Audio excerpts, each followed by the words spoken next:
Okay, good morning, everyone. Let me share my screen. You can see my screen, I hope. Yes. Yes. Very good. Okay, well, first of all, my apologies for being a bit late. I was having technical issues with my microphone. Never fails, right? Computers never work. Okay, let's get the session underway because we have a 3-hour session planned to the best of my knowledge, and my thoughts go out to anyone who's in the UK because it's an 8 o'clock start, which at least for me is quite early, but that should be okay. My plan is to do this per the usual pattern for Lowcomote, where we have 3 50-minute sessions with a 10-minute break. So we're going to have 2 10-minute breaks, and then we'll take it from there. We might not need the full 3 hours. We might need a bit more. It depends a bit on your input as well into this session. But we'll first give you a little bit of a roadmap on the topic of applications and interviews. So I'd like to start with a short bit on planning your career. Now, earlier in the week, it was already mentioned that in one of the upcoming network sessions, we will have a bit more of a deep dive on how to plan your career for academia, for industry, things like that. I would kind of like to explore that a little bit first before we go into things like job interviews and CVs and things like that. And that is mainly because where you go will determine how you apply and what you should be thinking about. So I can sketch a little bit what your options are, and I will do that by having a bit of an examination of my own career and kind of giving you a peek behind the curtain, because not everything is always as it seems. Then we get to the actual process of applications. Questions like what makes a good application, what should you think about with resumes and cover letters, what is the difference between applying in academia and industry. And in a way, I'm in the lucky or unlucky position, depending on how you want to look at it, of having done having applied in both academia and industry, and having both and assessed applications in academia and industry. So I've literally seen this from all sides. And I've also been an employability director at university, trying to get students into the right career paths. So I've seen quite a bit of this. So you would think that I'm half decent at applying, and I can tell you, I don't think anyone is good at applying. It's always stressful. It's always difficult. And in the end, you only need one success. So you forget about the failures along the way normally. We're going to have a bit of a look at interviews, how to make a good impression, what kind of questions can you expect. You can actually prepare quite well for an interview, mainly because they tend to follow a very similar pattern all the way through. There are particular specific things you can expect depending on the job you apply for, things like coding tests, assessment centers, and again, is there a difference between having an interview for an academic position versus an industry position? And when we get towards the end, in a few catch-up slides, I just capture a number of heuristics for planning your career, for applying for jobs, and landing the job that you want. And I will make the slides available to you afterwards for your own reference, taking it forward from there. When we get to the CV section, I've put in some time to have a look at some of your CVs, so you can get a bit of feedback. We can look at them together, and to make sure that none of you feel too intimidated by this, I will first have a look at my own CV and tell you what's good about that one and what's bad about that one, so that we're all on an even playing field, right? This is not about working out what is bad, but much more how can we improve. So that's kind of the thing I want to put in place. Okay, so then we get to the first question. Well, when you start building a career, you are all embarking or have embarked on a PhD with another 1.5 years or so to go, depending on when you started. So that's really a strong starting point. PhD qualifications are worth quite a lot of money in your career. They open up a lot of doors. They also close a fair few doors, mainly because you will become overqualified for certain positions, but that's normally not something you have to worry about too much. And you can be forgiven for when you get your PhD or when you embark on your PhD to think, well, building a career from here is quite easy, right? Well, once I get my PhD, then there will be jobs aplenty. Now, there are a fair few jobs, but not it's not always completely trivial, right? And there are a lot of options out there, but it doesn't always go completely smooth.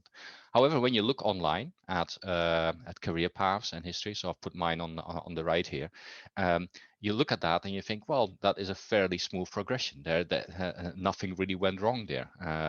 Yeah, first PhD, research associates, moved to various bits of a university, landed in a lectureship, and now with BT.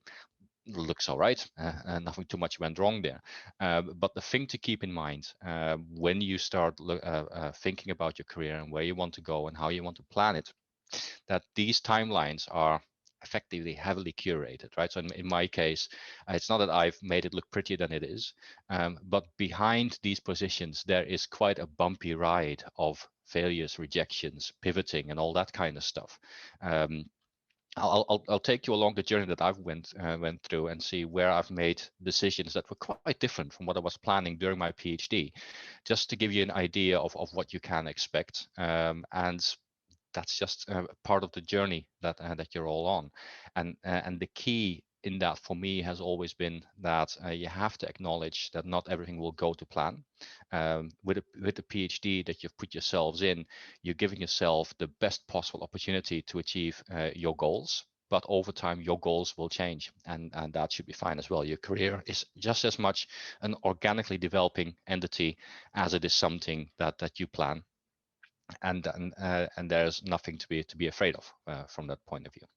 But I'll give you a little bit my journey, and the main thing I want to highlight here is that this is not just me talking about myself saying, look, this is how great my career has been, but this is much more an honest account of this is what happened, and this is where I had planned something, and this is where it went wrong, and this is where I pivoted, and I tend to end up here, and it's pretty much good for me at this point in time. So even when you don't plan it, you can end up somewhere that works quite well. So the picture you see on the right here is the day I got my PhD. In the Netherlands, we dress up in very silly suits when that happens. And that was a 4-year PhD trajectory. So it's a little bit longer than the ones in the UK, for example. And when we kicked off, my research goal, which is presumably the easiest for you to state as well, all of you will have a research goal that relates to model-driven engineering, which is luckily a very hot topic. Software engineering is generally a really good topic to be in, so that definitely helps. In my case, it was, can we model and reason with partial data to support hard decisions in software engineering? I won't bother you too much with that. That is another topic of this particular talk. But in addition to my research goal, I also had a personal goal. And I would imagine this personal goal is quite similar to the personal goal you have right now. I wanted to change my way of thinking, and I wanted to acquire the skills to look at the world as a researcher, trying to work out, okay, if I do research, how do I approach a problem? How do I find a solution? And what does it mean to be novel and innovative? What happens in that space? And I had a bonus goal because when I started, and this is where you get the first bit of a career timeline not being exactly clear, I did not know what I wanted to do after I finished my PhD. So I used my PhD to find out whether I liked my research topic and whether I like being in research at all anyway, because I might have found out after 4 years academic research was fun while it lasted, but I want to do something else. And that was all part and parcel of what I wanted to achieve. So what happened after my PhD, or when my PhD started wrapping up? And I think this is likely going to be a similar thought process you're going to go through towards the end. In my case, I realized I really like doing research. I think this is a lot of fun. I like doing academic research as well. And I really love my topic. I really like software engineering. I like this reasoning bit. I like the mathematical side of it. I like the implementation side of it. Perfect. I was very happy with that. So I told myself I could do this for the rest of my life. So my long-term goal then became, if I want to do this for the rest of my life, I need to stay in academia. I'm going to go the academic route. And I really like my university where I did my PhD, which was in Enschede in the Netherlands. And I want to lead my own research group when at the University of Twente, because that's where I want to live and that's where I want to apply my trade.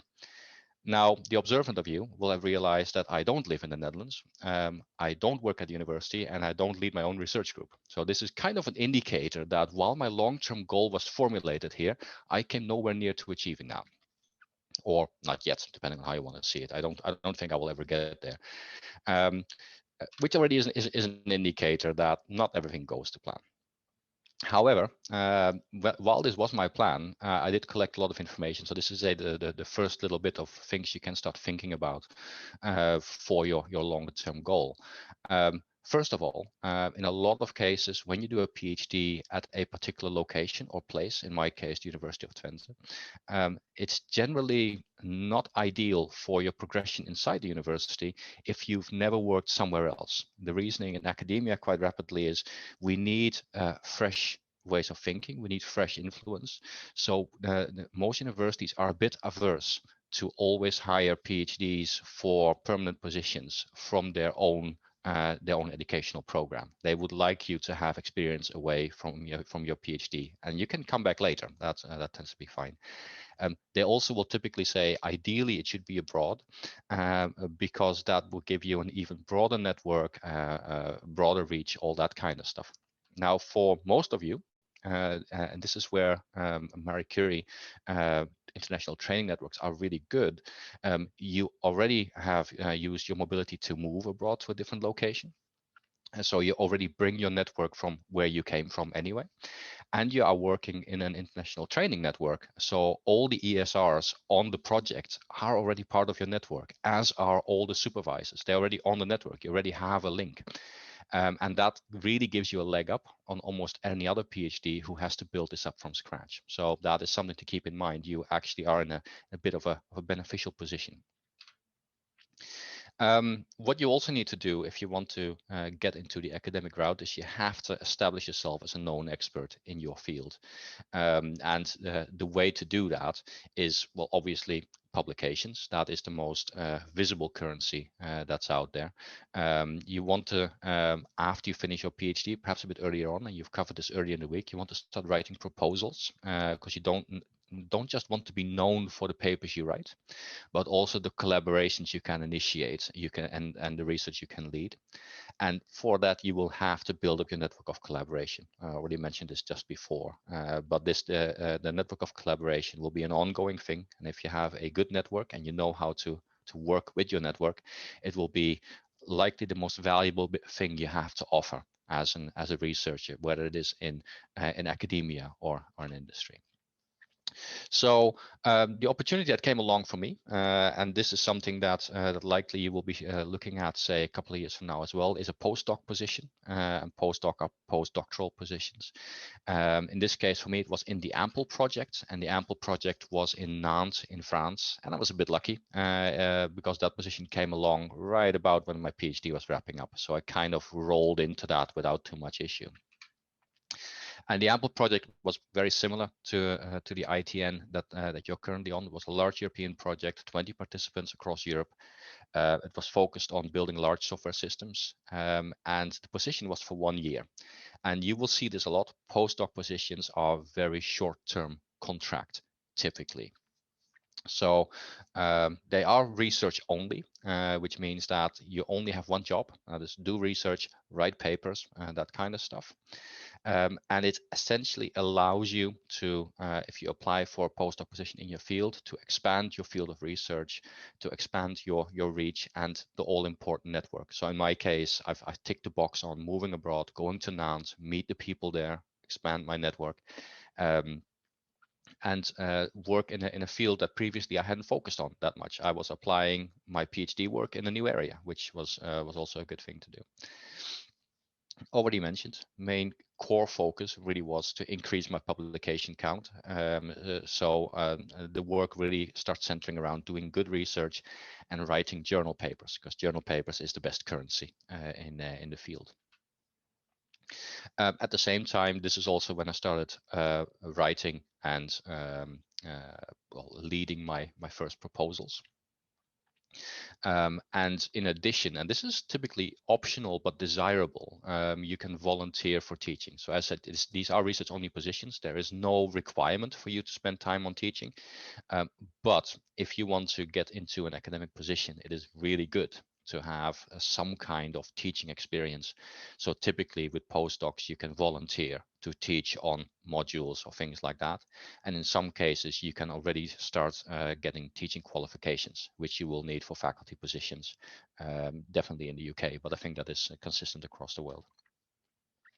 And to highlight again, these tend to be short-term positions. Typically, postdoc positions are 1 to 2 years at best. And there's a good reason for that, is because most people who do postdocs don't want to do this for the rest of their lives. They effectively are gearing up to become ready for faculty positions or permanent industry positions, if you want. It is unlikely that if you give someone a 3-year contract that they're going to finish this 3-year contract, because when the faculty position comes up, you tend to leave your postdoc behind, right? So 1 to 2 years is the safest, and because they are bankrolled by funding bodies, they won't give any funding for much more than that. So that's something to keep in mind. What this means in practice when you're on this kind of career path is that the postdoc years tend to be very interesting from a research point of view, but quite stressful from a where does my next job come from point of view. There's this famous saying within academia that you do your best research doing your PhD, but you don't know it yet because you don't have enough experience. You do your most research during your postdoc, but you can't enjoy it because you're just worried about your next job. And then you do you can enjoy your research the most when you're in faculty, but at the same time, there's so little time to do it because you have to do a lot of teaching. So there's never a perfect place. It's a bit unfair, but it does come in a little bit that every position has its downside. So after I finished my postdoc in the Ample project, one of my project proposals came through, which was handy as well, right? So this is the point in my career where everything went fine, and I thought, oh, this research gig is easy. I can do this all my life. I got a Marie Curie fellowship, which, as opposed to an ITN, is an individual Marie Curie funding bid, and that was in Lancaster. And a second opportunity, I was offered a lectureship at the University of Twente, which is the university where I did my PhD. So this is the point where you say, oh, hang on, you've come full circle. That was the goal that you were after. But at that point, I was a bit apprehensive about it because it was a set lectureship topic-wise. It wasn't my topic. It was a different topic. And that had to be filled. So I would have to pivot on my topic. And I wasn't really happy doing that. So I decided to go for the Marie Curie fellowship. Within the back of my mind, I'm sure they will offer me a lectureship later down the line, which was optimistic, I think, is the very least I can say about that. So in Lancaster, it was the DISCS project, which again, software intensive systems, all that kind of stuff. And this was a position, as mentioned, for a bit longer, for 2 years. And as with your own positions, these Marie Curie fellowships are fairly well paid. So I was very happy with that. And I really was at this point trying to gear up for a faculty position. So the thing I started doing here, and this is something that I would like to impart on you as well, to try and think about, not necessarily already at this point, but the closer you get towards the latter stages of your PhD, is to try and look beyond your topic right now and think about your research vision, as they would call it, which really is what is your long-term goal that you are after in solving. So you may remember my research topic was in reasoning with imperfect information, with partial information under decision making. That in itself is focused a bit on software architectures. And at that point, I started to draw it a lot wider. I thought, okay, what kind of decision problems do we have in software engineering? And it ranges from which areas do I test to how can I understand legacy software systems, or how can I transform, how can I trade off quality attributes, all that kind of stuff. So I try to put that into some kind of research vision, because in due time on your career paths, in particular when you go onto faculty career paths, you will have to start supervising PhD students yourselves, and you will have to be able to look beyond the horizon to make sure that where your PhD student is going there actually is something of value to be found, right? You have to effectively be the the guide, the shepherd, and that requires a vision that can go a bit further than what is the result in a year from now, right? You have to be able to think 5-10 years into the future. So this research vision becomes important at that point. Also at this time, I received formal training in teaching, so teaching qualifications. I did proposal writing training, similar to what you've done earlier in the week. And you start getting into project finance management. And this is something that is, well, not necessarily interesting, because I don't necessarily like finance very much, but it is important because when you start getting into faculty positions, you apply for funding and your funding comes in, it is your responsibility to make sure that that money is spent in the way that, for example, the EU or the national funding body wants it to be spent. So you have to be on top of those things a little bit. So it is important to get involved in those. And then obviously on an academic career path, you publish your heart out. So you publish papers and book chapters and all that kind of good stuff, and write proposals where you can. And I, in follow-up to my Marie Curie proposal, I wrote another proposal hoping that that would come off. And you get to the point where you also want to get involved in community service. And with community service, in this case, I really mean is getting involved in community service from a research point of view. You've all submitted papers at this point, and you will have received reviews. Now, those reviews are typically done by other scientists as part of their community service. Effectively, this is the program committee membership that you will see a lot of people talk about. When you become noticed in your field, some of you might already have this opportunity, you will get asked to join program committees to help review the submissions from other people in your field. And it's important to engage with those, because that's the way that that academic papers get published. It is extra work, but it is important work to be done. And in some cases, you actually get some perks out of it, right? If you are involved with a program committee of a rather large conference and you do a lot of work in the organization, you might get free attendance of the conference out of it, which is definitely a good thing. And keep in mind that whenever you submit a paper, you expect some kind of review to come back. So typically, it makes good sense that you do reviews of other people's work as well. And anything else that that you can think of is important to get into faculty, which includes things like well, learning a bit about student experience, how curricula have changed, all that kind of stuff. Now, in my case, this was the place where my career gets a bit messy. My plans and expectations at this stage really were, I've done my bit. I have done my postdocs, 3 years of it. I now would like to return to the Netherlands and to my beloved university, go back and become a lecturer there. And if I can't become a lecturer straight away, then at the very least, I would like to do a postdoc there. And that was what my project proposal was for. And that obviously did not happen. So what happened in that case? Well, despite getting pretty good reviews on my proposal, it did not get funded, because it is a very competitive landscape. And it is good to realize what your percentage for success is in these cases. So in the Netherlands, where I submitted my proposal, success rate was about 15%. Which is worse than any and almost any lottery you can take place in. It's quite poor. So you can write a perfect proposal and still not make it in, because other people also wrote a perfect proposal, and that stuff just happens. I was not really ready for that in my mind. The university still wanted me to come back, so there was a lot of lobbying going on to create a new lectureship, but as always, no money, so that one fizzled out a little bit.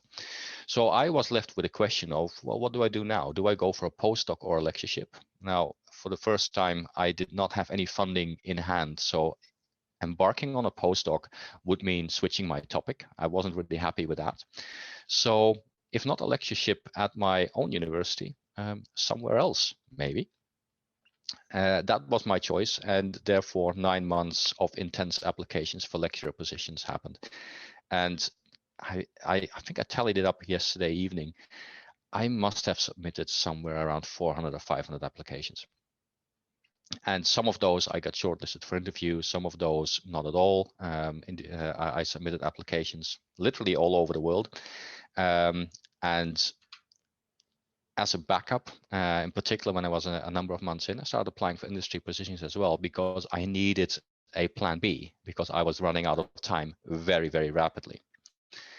And this might sound like a very bad B Hollywood movie or something like that, but it literally came down to the 2 last applications I sent out. At the time, I was living in Lancaster in the UK, and my rent would come to an end. I had everything packed up. I was going to go back to my parents in the Netherlands when I was successful in a lectureship at the University of East Anglia. So the shiny timeline does not represent the situation that I found myself in at some point during this process. And these things happen, right? That's how it goes. But then again, the lectureship was secured, so I was really happy. I thought, well, this is my first permanent job in my life. It is an achievement of what I thought was a long-term goal, because it is a lectureship at the university, and I could take the research vision that I developed and put it into a research group, and I started training PhD students, which was all exactly what I wanted to do. I did the project finance management that I practiced for. I published more papers and books. I applied for more funding. I did a lot more community service, socializing and networking to make sure that I could set up new proposals, stuff like that. I did travel to conferences. So that's all the kind of stuff that I really wanted to do. But also this is the time where the reality of faculty hit me. Because in addition to that, I was responsible for developing, or rather redeveloping, the software engineering curriculum, which meant designing, implementing, and delivering new software modules, supervising of graduate and master projects. I was an academic advisor to 30 students. I was on a whole bunch of steering boards. I did external assessments of other universities. I was industry liaison for the school. I did consultancy. So as you can see, my life turned into a bit of there is a lot of work to do, and you're trying to at the same time build up your research group and advance towards professorship. So ambitious, to say the least. And after a couple of years, as I already mentioned this, I also became employability director, which is one of the what they would call a higher profile admin position, to highlight that you, in addition to being a researcher and a teacher, you can also do the administrative jobs that come with a faculty position. So all those things are important for your career progression. All good, you'd think, but at least it was exactly what I wanted. Well, yeah, sort of. It was for a while. I could build up the research group, and I could increase the reputation of the group a little bit. And I was really planning to get promoted to senior lecturer and eventually professorship. But I did realize over time that maybe it wasn't exactly what I wanted. And this is, again, not to highlight that this is the path that you have to take, but this is really, sometimes you get somewhere and you realize that it's something else that you want as an individual. So in my case, I started to pivot a bit on the work-life balance bit. Academia can be very high demand and high pressure. This can be really good fun, writing papers, and there's this fantastic interaction and new ideas. But over time, this high teaching demand, high admin demand, and doing the research, for me, became something that was a bit hard to deal with. So my work priorities changed. I can be honest about that. And I will also be honest that up until that point, I always thought, well, research is done in academia because you have the time, you have the freedom, and in industry, it's always only about money. When you do research and it is not good, then they will axe it, and that's not how research should be done. And that assumption was challenged at a certain point, because one of my former students came back and talked about her research position that she got at BT. And as always with all these things, it's good to keep an open mind and see what happens. So I started thinking about making the jump from academia to industry, and this is something I will get back to a little bit later on. But this question in itself was a bit of a challenge, because this was a career pivot, and these things also will happen. And again, this is something that you don't see really from a shiny LinkedIn timeline, because there is a lot of doubt at that point about, okay, I'm going to leave behind what I know. I have some commitments. I was still supervising PhD students when I made the jump, and questions like, well, what if it doesn't work? Can I go back? Those kind of questions. Are there any alternatives? Am I right going away? Okay, I see my computer is trying to restart itself. I have enough time, so that should be okay. So it took me 2 years before I made the jump. And I said the opportunity was a student coming back and talking about this kind of thing. So that's kind of a bird's eye view of my career and the timeline. And I said the main thing is not to highlight, oh look, it's all been plain sailing and this hasn't all been great, but where you see these nice flows from here to here, this was a stressful time, right? This was where I came within a day of not having a job. And this is where I made a switch, because I thought I want to do something else with the rest of my life, because over time people change. So it was not at all as easy as the timeline makes it look. And that is okay. A promising early start with a bit of a messy bit in the middle, and in the end you pivot and you find yourself in a position where you do a job that for that part in your life is fine, and that should be perfectly okay. So there's nothing wrong with going through that. The main thing here is when you think about your long-term goal. My long-term goal was go back to the Netherlands, get the lectureship, become a professor with my research group over there.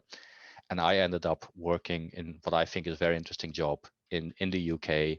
And during this time, I met my now wife, and perfectly happy doing what I do now. So you might say it didn't work out, or you might say I found a different way to do exactly what I want. And that's one of the things that I want to point out, that you plan your career and every couple of years you revise, and you give yourself a chance to pivot.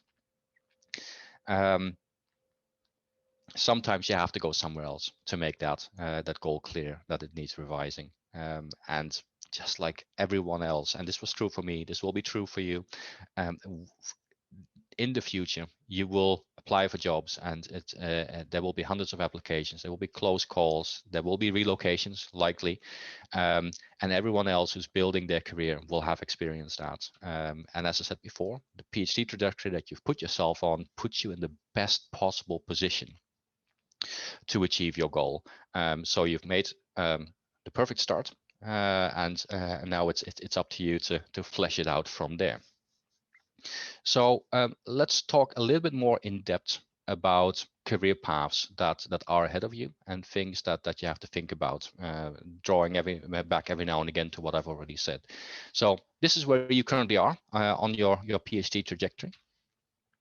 And most of you will be thinking about going into academia. This is it might not be true for all of you, but most people will definitely, if you are working in a nice environment where doing a PhD is fun, it is very appealing, and I can fully understand that is as a stop one for most of you. Another option is industry research, which is where I find myself in an industry environment. And industry research and academia are quite similar in a way, but they have a somewhat different focus. Normally they say that academia is 10 to 30 years into the future, and industry research is, say, 5 to 15 years into the future. And in that overlap, industry research and academia can collaborate. And obviously, there's also a difference that academia typically has a teaching component to it, and industry research doesn't really do teaching, but that is kind of replaced with the need to not just write a paper, but also build actual tools that people can use in an industry setting, because a company doesn't benefit from a paper. A company benefits from an actual working solution. And then there's the third option, which is non-research industry positions, and that can be something like becoming an entrepreneur, becoming a very skilled developer, management leads, things like that. You will typically find that people who have a PhD kind of roll into the ladder a little bit higher up, so they will likely, more likely end up in management and leadership, thought leadership positions. It doesn't stop here. Obviously, after you complete your PhD and you go into one of these directions, you can switch from one to the other, and that can be. Well, I've done it, so it's definitely possible. the most likely switch that people make is to go from academia to industry research because they are so similar. But a switch from industry research to industry is also very common. In particular in industry, this is quite easy because you are so close to the fire. Within BT, for example, a lot of people do so-called lateral moves from industry research into industry or the other way around as part of their careers with not that much issue. And you can move between industry and academia. The thing is with moves from academia into either industry research or industry, that direction tends to be fairly easy. Moving back can be a bit more tricky. Not impossible, but if you want to move back, typically your daily engagement with your network and your publications, etc., is what people will look for, will change. In academia, typically are expected to push out, well, let's say at least one good paper a year. In industry and industry research, that is not really a requirement. So your publication count can drop off a little bit because of that, which means going back, you have to compensate for that. As I said, it's not impossible, but it's just one of those things where academia has a very specific way of working that is not always followed by industry. Okay, digging into the academic career path a little bit more then. So if you want to go on the academic path, you've completed your PhD. The most logical next step normally would be the aforementioned postdoc. Alternatively, you have more generic research associate positions that are available as well. Postdocs aren't official job descriptions anyway, so in a way they can be the same thing. A postdoc typically is very research oriented, whereas research associate can be a bit more, for example, research software development. If you want to take a research prototype and, for example, hand it over to a company as part of a knowledge transfer partnership, PhD people can also get into those positions because they will fill the middle role between understanding the research and implementing it in industry. And you have the obvious option of going straight to faculty. Now, this can be, just to give you a bit of a number of how many people normally get there. The common number is 45% of the people who do a PhD actually land up in a faculty position. So typically less than half of the people actually end up in academia. But obviously, when you do a postdoc or research associate, you can go from those positions into a lecturer position. And from there, it is a fairly straightforward path, at least progression-wise, not necessarily in achieving it. In the UK, lecturer, senior lecturer, reader, and professor. If you are more accustomed to the American terminology, this would be your assistant professor. These two typically are combined into a single position called associate professor, and this would be your full professor position. And progression there typically is a combination of good research, getting research funding, being good at your teaching, and being good at your admin. And then the professorship typically gets to the point where you are leading in your field, and you deserve a so-called university chair, which might already exist that you take from someone else or gets created for you. So a bit of detail on in an academic career path, what the focus can be of the position. A lot of universities distinguish between two types of faculty positions, which can be either teaching, so teaching and teaching only, or research active. And research active in this case means essentially what you're doing now, being a PhD, but also doing teaching. Whereas a teaching only position is literally that. You don't do any research, you focus on teaching and scholarship.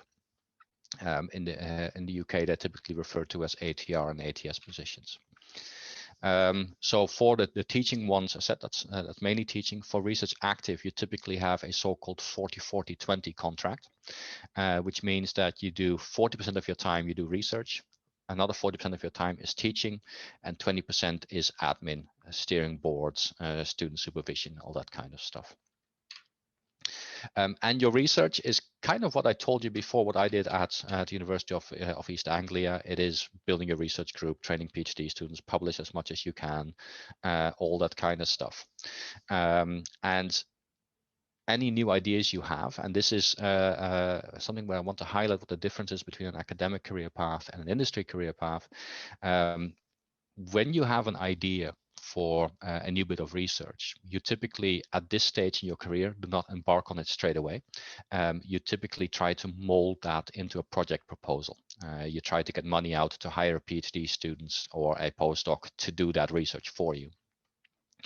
And this then typically means that the lead time for getting an idea to actually working on it can be multiple years, because you have to write a proposal, it has to be assessed, and it will take time to get the answer. But once you have that done, then you will have 3 years, 4 years sometimes to work on that particular problem and really solve it in depth. So it is a bit of an investment you normally make before you start publishing it, which also means that pipelining becomes important. You always have at least one proposal under review, one funded, and one that you're currently working on. And the same with papers. You want to have this continuous output rather than having the lead time and gaps for multiple years.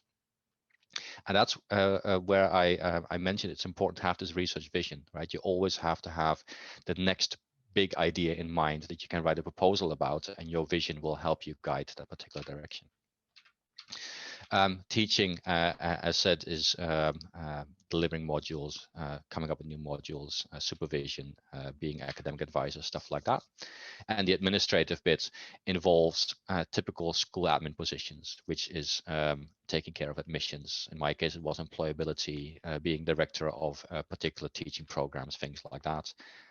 Doing outreach, going out to schools to make sure they want to come to your university, going to open days to make sure that people want to sign up for university and essentially pay your fees. And that is very much the focal point of an academic career. And when you apply for positions in that career, that's also the kind of thing that people will be looking for. That's the kind of thing that they really want to see in you. So this will, I hope, frame a little bit what we will cover in a little bit on how do I apply for these kind of positions. Industry research then. Well, in industrial research, there is similarity, but there's also difference. So the most obvious position in industrial research is a researcher, which I guess technically is what I am. It is doing research on behalf of the company into problems that are important for the company, and ideally result in solutions for the company to that particular problem. You can also be a technical specialist, which is quite similar to a research software engineer. It's a bit more technical focused. You don't necessarily do research, but you help out in research teams. Or you can become a team lead, and a team lead effectively leads a bunch of researchers and technical specialists. And normally from these kind of positions, you can become a team lead. From there, you can become a lab lead. It's a bit flexible. Not every company has it the same way, but definitely in BT, from team lead, you become a lab lead where you lead multiple team leads. And if you are really good, then you get into senior leadership where you lead the entire research department, or you become a proper manager, higher up leadership person, CTO or something like that. So in a way, it is fairly similar, but the responsibilities here quite rapidly become no longer doing research. So you will still do research when you're a team lead. When you're a lab lead, it's a lot more management. When you get to leadership, you don't do research anymore. You just lead and manage researchers. So most of you presumably don't know in detail what a career in industrial research entails. I've only been at this for 3 years, so I'm doing this based on what I have seen. But I want to give you a bit of a flavor anyway, because I'd like you to know what the other side of the equation looks like a little bit. What you research, I've already mentioned, is not so much defined by what you personally find interesting, though ideally in the position you are in, you have a preference to work on these topics. But it's really the company has challenges, and some of these challenges might be too big to solve by a couple of days work, but they need to be solved because otherwise the company will struggle. A good example is BT and legacy software. We need to change our legacy software. If we don't, the company will suffer from it. And it's BT specific software that determines that context. So that is the research challenge, and then you can take that as far as you want.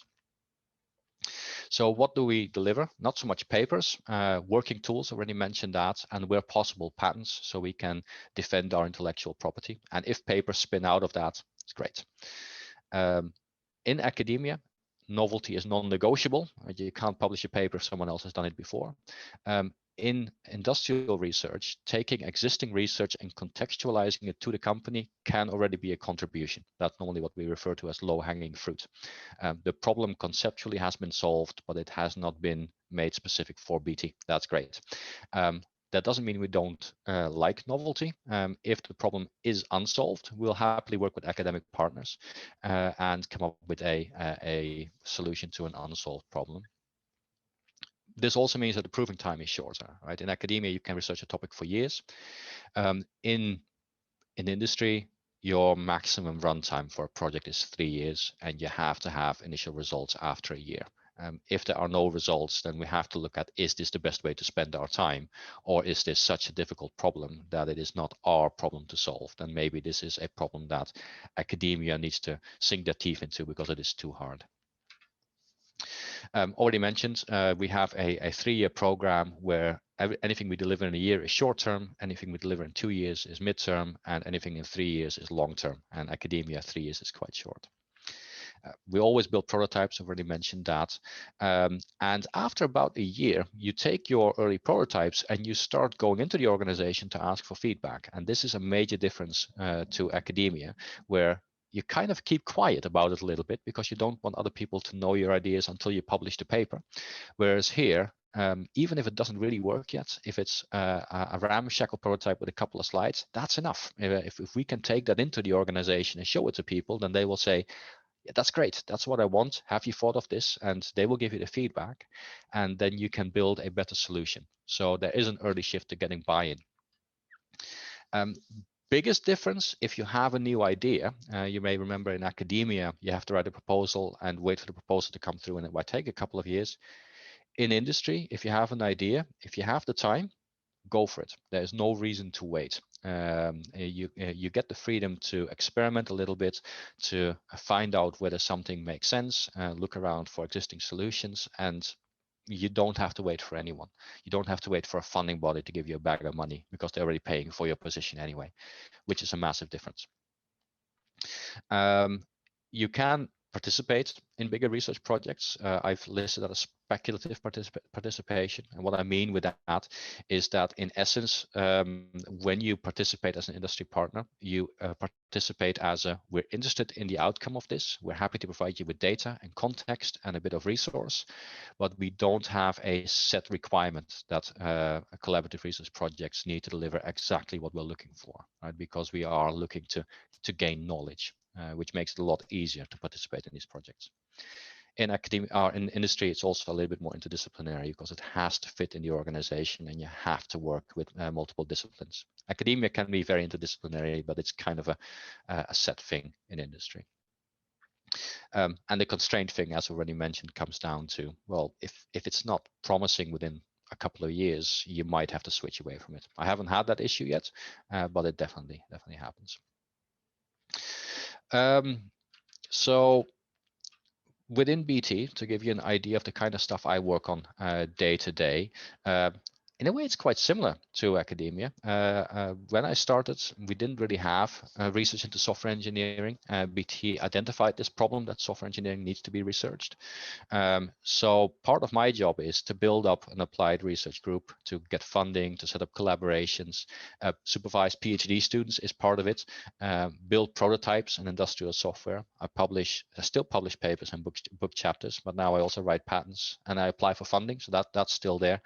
I still do project finance management, all that kind of stuff. So I do all the stuff that I would do in academia, but with a somewhat more business focused slant to it. I still do a bit of community service every now and again, but it all tends to be quite normal. So that's an industry research career, and I just want to have a very simple slide on, well, not research, but still industry. You can go anywhere here, really. It didn't make sense to capture this in a bigger slide than this. There's so much to think about. I think entrepreneurship is worth teasing out with the ideas you have. If you have an idea on how to build that into a product and monetize it, please do so as well, because we need people who can take this kind of ideas and actually make them happen. It's great to have papers and publications, but we also need people who bring this stuff to the masses. A lot of my my friends who I met during my PhD did their PhD and turned them into very successful companies, who then in turn work with academia to bring forward the entire field. All of these are equally important. There is no single best way to go. I've already covered this, so I will skip over this one. And I think we are reasonably on time. What I would like to do is take a short 10-minute break, and then we'll continue with applying for jobs. But before we go on break, I would just like to ask, are there any questions up to now? Yes, can I ask? Yeah, go on, go on. It's Faize. Thank you very much. It was very nice talk, and I really enjoyed. Well, maybe my question is not that much ambitious, but I was wondering how did you found the difference between the salary that an industrial researcher can receive versus an academic position? Maybe in the same level, but how much is it the difference between the salary? Excellent question. I'm not shy about talking that at all. That's absolutely fine. Let me start with saying this, that academic positions, you get a very solid salary, right? So there's nothing to feel sorry for when working in academia. As a lecturer, my salary was absolutely fine.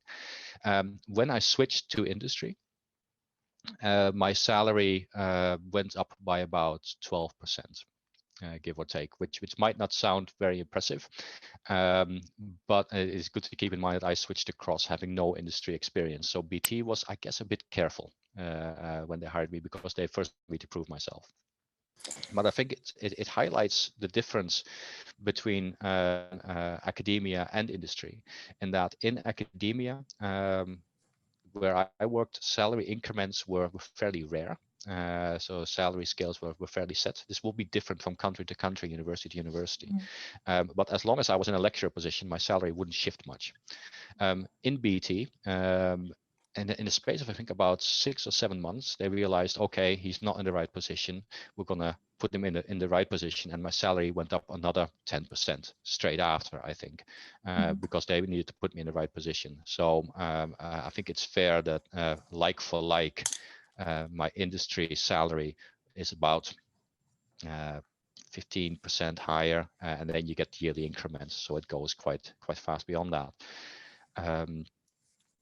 And I think it's also fair to highlight that in particular the field that all of you are in, right, in software engineering and model-driven engineering, and you're getting experience with things like automated development pipelines and advanced software development topics. These are things that are incredibly in demand in industry. So if you go into industry research, you will see these kinds of salaries, but should I go to London, for example, and apply for an industry development position or team lead or a DevOps engineer, whatever they call it these days, the salary would be around about 2 to 2.5 times what I'm earning now, which is about 3 times what you would get from an equivalent position in faculty. Thank you. And just another question, maybe you will answer it in the next slides, but maybe I can ask and then you can tell me. Sure. The main concern of mine for applying for a job or to join the industry is that I continuously study. So my CV is mainly an academic CV, and there isn't a very good work experience. And so and as you mentioned, there are some thoughts that when you do a PhD for joining to industry, you're overqualified candidate, and there are some doubts, and it's really a concern. How is the opportunity? What is my opportunity as someone that doesn't have work experience but maybe would like to join the industry? So I don't know how we can manage this, maybe in the interview, in the CV, in the cover letter, or somewhere else. Well, it's an excellent question. I think it's not as bad as you might imagine it is, right? If you look at my own background, I was a pure academic when I made the switch. And you can get across, because the way that industry looks at a PhD is not so much it's a study, but effectively you have been prepared to think a certain way, to become an independent researcher, so to speak. You can conduct research on your own and do it right. So in a lot of cases, for a lot of jobs in industry, PhD is a hard requirement to get a certain job. Within BT Applied Research, if you want to get to a researcher position, you have to have a PhD. Right, so much more than it's being a blocker because it would be just study. It is seen as, we need someone who thinks a certain way for these positions, and the PhD guarantees that they have it. So it definitely is, in industry, it is a benefit to have a PhD for a number of positions. There are positions where having a PhD will make you overqualified, thinking in terms of, well, normally after you complete a computing science degree, you might go for a software developer position or something like that. Being a PhD and applying for that same developer position, people will say, yeah, you're overqualified. This might not be the best fit. But at the same time, if you apply for the management position for the team that is a bleeding edge software development team, then the PhD becomes a benefit again, right? So in essence, when you get your PhD, you shouldn't see it as this will be hard to explain. It just means you need to aim a little bit higher because you have more qualifications.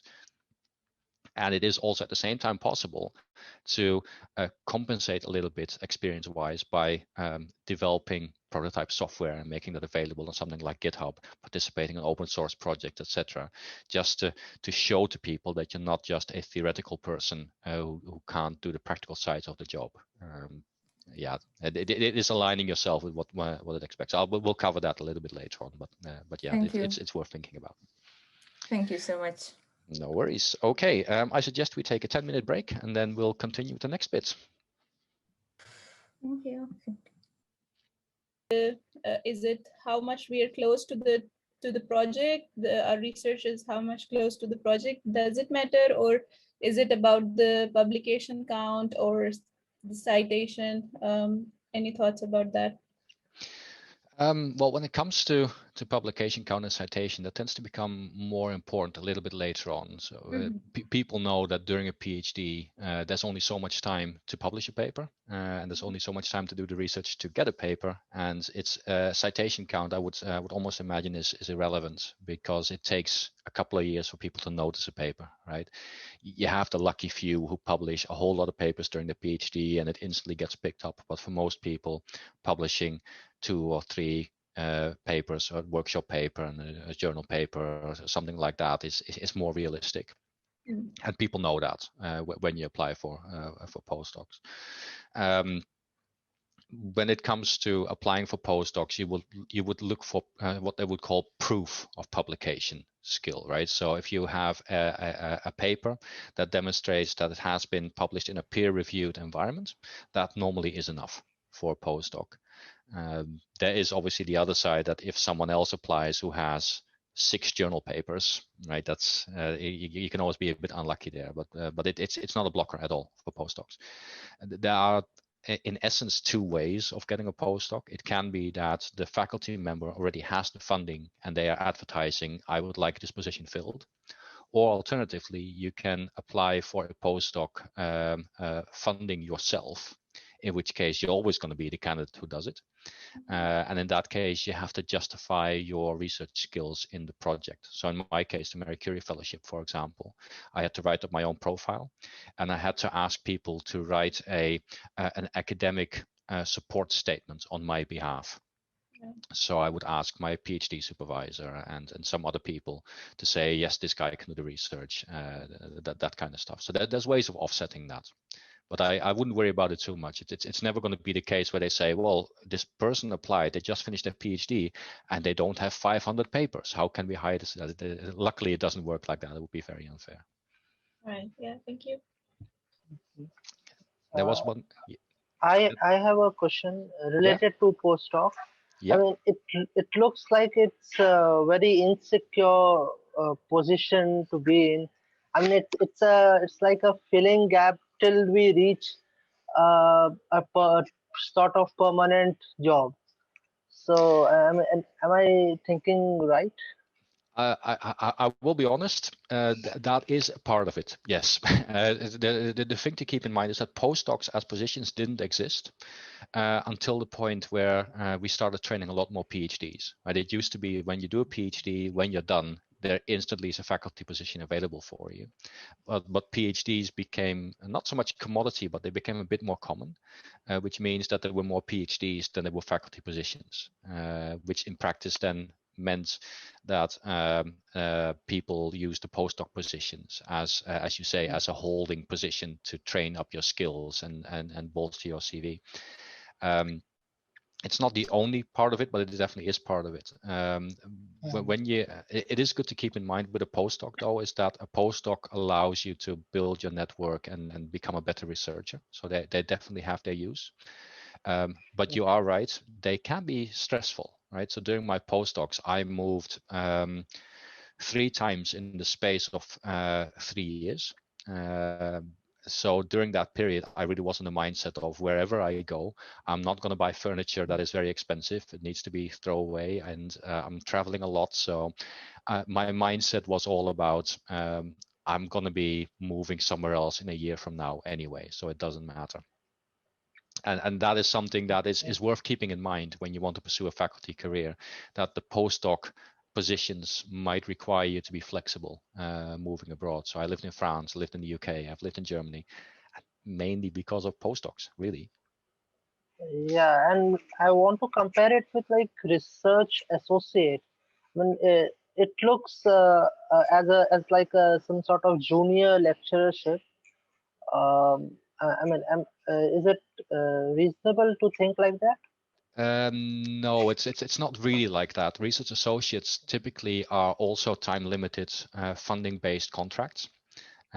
So they would also run for 1 or 2 years. In a way, they are really comparable to postdocs, but they are not research focused, but a bit more technology and implementation focused in computing science. Because university also hire research associate. So yeah, the thing is, universities use these terms quite loosely, right? It's definitely worth looking in detail exactly what they're asking for and whether they are, for example, because things you sometimes see as well are time limited lecture positions, which might be for a year or something like that. And they then come with after a year, if things are going well, we'll turn it into a permanent one. Things like that. So they might call those research associate positions with a pathway to lectureship or something like that. And in a lot of cases, it's a money game, right? So when they have someone in, it's easier to get the money than getting it right now. So sometimes you take a bit of a gamble on those kind of things. Universities tend to be perennially short on money, sadly. So as is everyone, in fairness. Thank you. There was one other question, I think. Yes, I have one. My question is regarding to research, industrial research. Basically, like I'm really interested in going for industrial research, and between my bachelor and my master, I did 5 years is industry work as a data analyst. So I really love that work, like working in the industry. But then when I came from the research in the academy, I actually love it too. So I'm trying to explore also the other portion because I may love it too, and try to then after to figure it out. You know, like I prefer to try rather than like just thinking that this is the one and then not trying the other one. Definitely. And also my main conception I will say I have about the industrial research, I'm not sure if it's right, it's that you can see the work more applied to the real world, more rather like more close to academy, and I really would like that.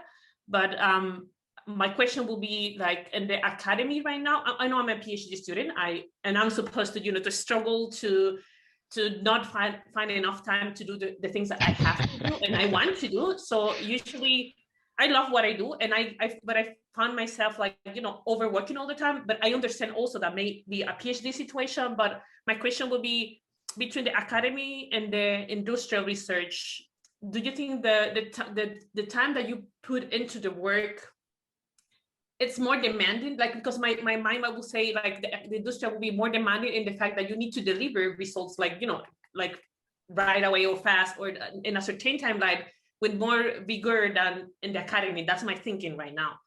So that's the question will be like this: if you find similar or more, which one, academia or industry, in the pressure time to deliver, and also how you find the balance. Because if this is the keep going this way, you know, I love it, I want to do it, but it actually, I don't find time for other things in my life, I will say. So it is a really good question.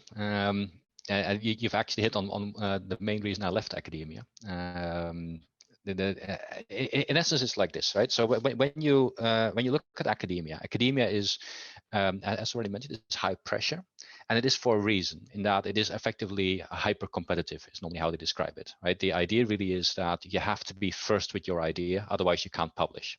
Right, so there's a continuous push for everyone in academia to come up with new contributions first, and this in itself then puts time pressure on it. Right, if you wait a week, someone might publish the same idea before you, and that's 2 years down the drain. Right, that's always part of it a little bit. I've had colleagues who've actually had that issue. In a way, you can compare it a bit to top level sports, right? It's all about how much time you're willing to put in, and there are always people who are willing to put more time in, right? I know people in, I think my promoter was quite bad for it. He was a lovely guy, really good researcher, but he would work until 5 at night. So when he sent me an email at 5 at night, and I would come into the office the next day, my response to that was, oh, I should have replied. I should have been working at that point. I couldn't be sleeping. That's not right. And that's a little bit part of academia. Academia has that a little bit. In my opinion, it's not necessarily a good thing, and it's not always necessary to work like that. But academia does have that a little bit. You have to be a little bit careful with that. You also saw my list of responsibilities when I was working in academia. That effectively made me realize this is hyper competitive. There's a lot of work. My question is this how I want to spend all my days? Because I was working 100 hours a week at that point, and I thought, well, maybe this is not what I want from my time. It's about the time when I met my wife as well, and I thought, okay, I want to take it a little bit more easy. And in industry, it is a little bit easier, right? There is pressure to deliver, but definitely in most companies, not all companies, but most companies that have a research department, there's a normal workday, right? The workday ends at 6, and when you go home, that's it, right? And if you can't finish it today, then you finish it tomorrow. However, if it is not finished a few months from now, they will say, well, if you can't finish this when you promised it, did you estimate your time properly? Does this actually make sense, right? So there always is pressure to deliver in any job, right? That's absolutely true. And in research in industry is a little bit less high pressure because that novelty is not that important. That's the main thing, right? If I have an idea and it turns someone else at a university in Calgary, for example, had the same idea 3 years ago, then for BT, it doesn't make a difference because it is a new idea for BT. Okay, we might not be able to get a patent. We might not be able to get a paper out. But if I can create a tool that solves a problem for BT, then BT is happy, right? Then it was money well spent because they didn't have that idea otherwise. That takes off the pressure a little bit. But I think in the end, what it comes down to is what you personally prefer. You've already mentioned you like research and in industry. You like the research aspects in academia, and it really depends on how you like spending your workday. I loved working in academia, definitely during my PhD and postdocs, when it was all on research and doing that competitive thing. I really liked it. It's just that a little bit later on, I changed my mind. So it's definitely worth keeping in mind. Academia is more competitive, right? It is not something that will go away. And the more ambitious you put your goal, if you say, look, I want to be a professor at the University of Oxford in 3 years from now, you best believe you're gonna have to be really competitive to get there. But it's also not necessarily the same for every university. Thank you. I hope that helps. I mean, I'm a little bit biased in the area, in fairness. So it did help. but I think if anything, it is worth, for example, asking the experience of your supervisors themselves, right? Because they will have their own career paths and their own understanding of how much time needs to go in and how much spare time do I have and how do I put the balance and things like that. Right? Everyone has their own experience there. So talk to your supervisors about this as well, because they will have different experiences from different universities and can give you more detail on that. Thank you.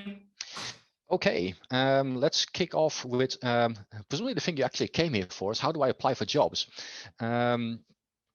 So applying for jobs, let's start with the anatomy of a job application. Now, most of you have, well, all of you have gone through this for the Lowcomote project. Some of you have very recently gone through this. So this will look familiar, but we will scratch the surface and go to the other side. You've seen the consumer side if you want.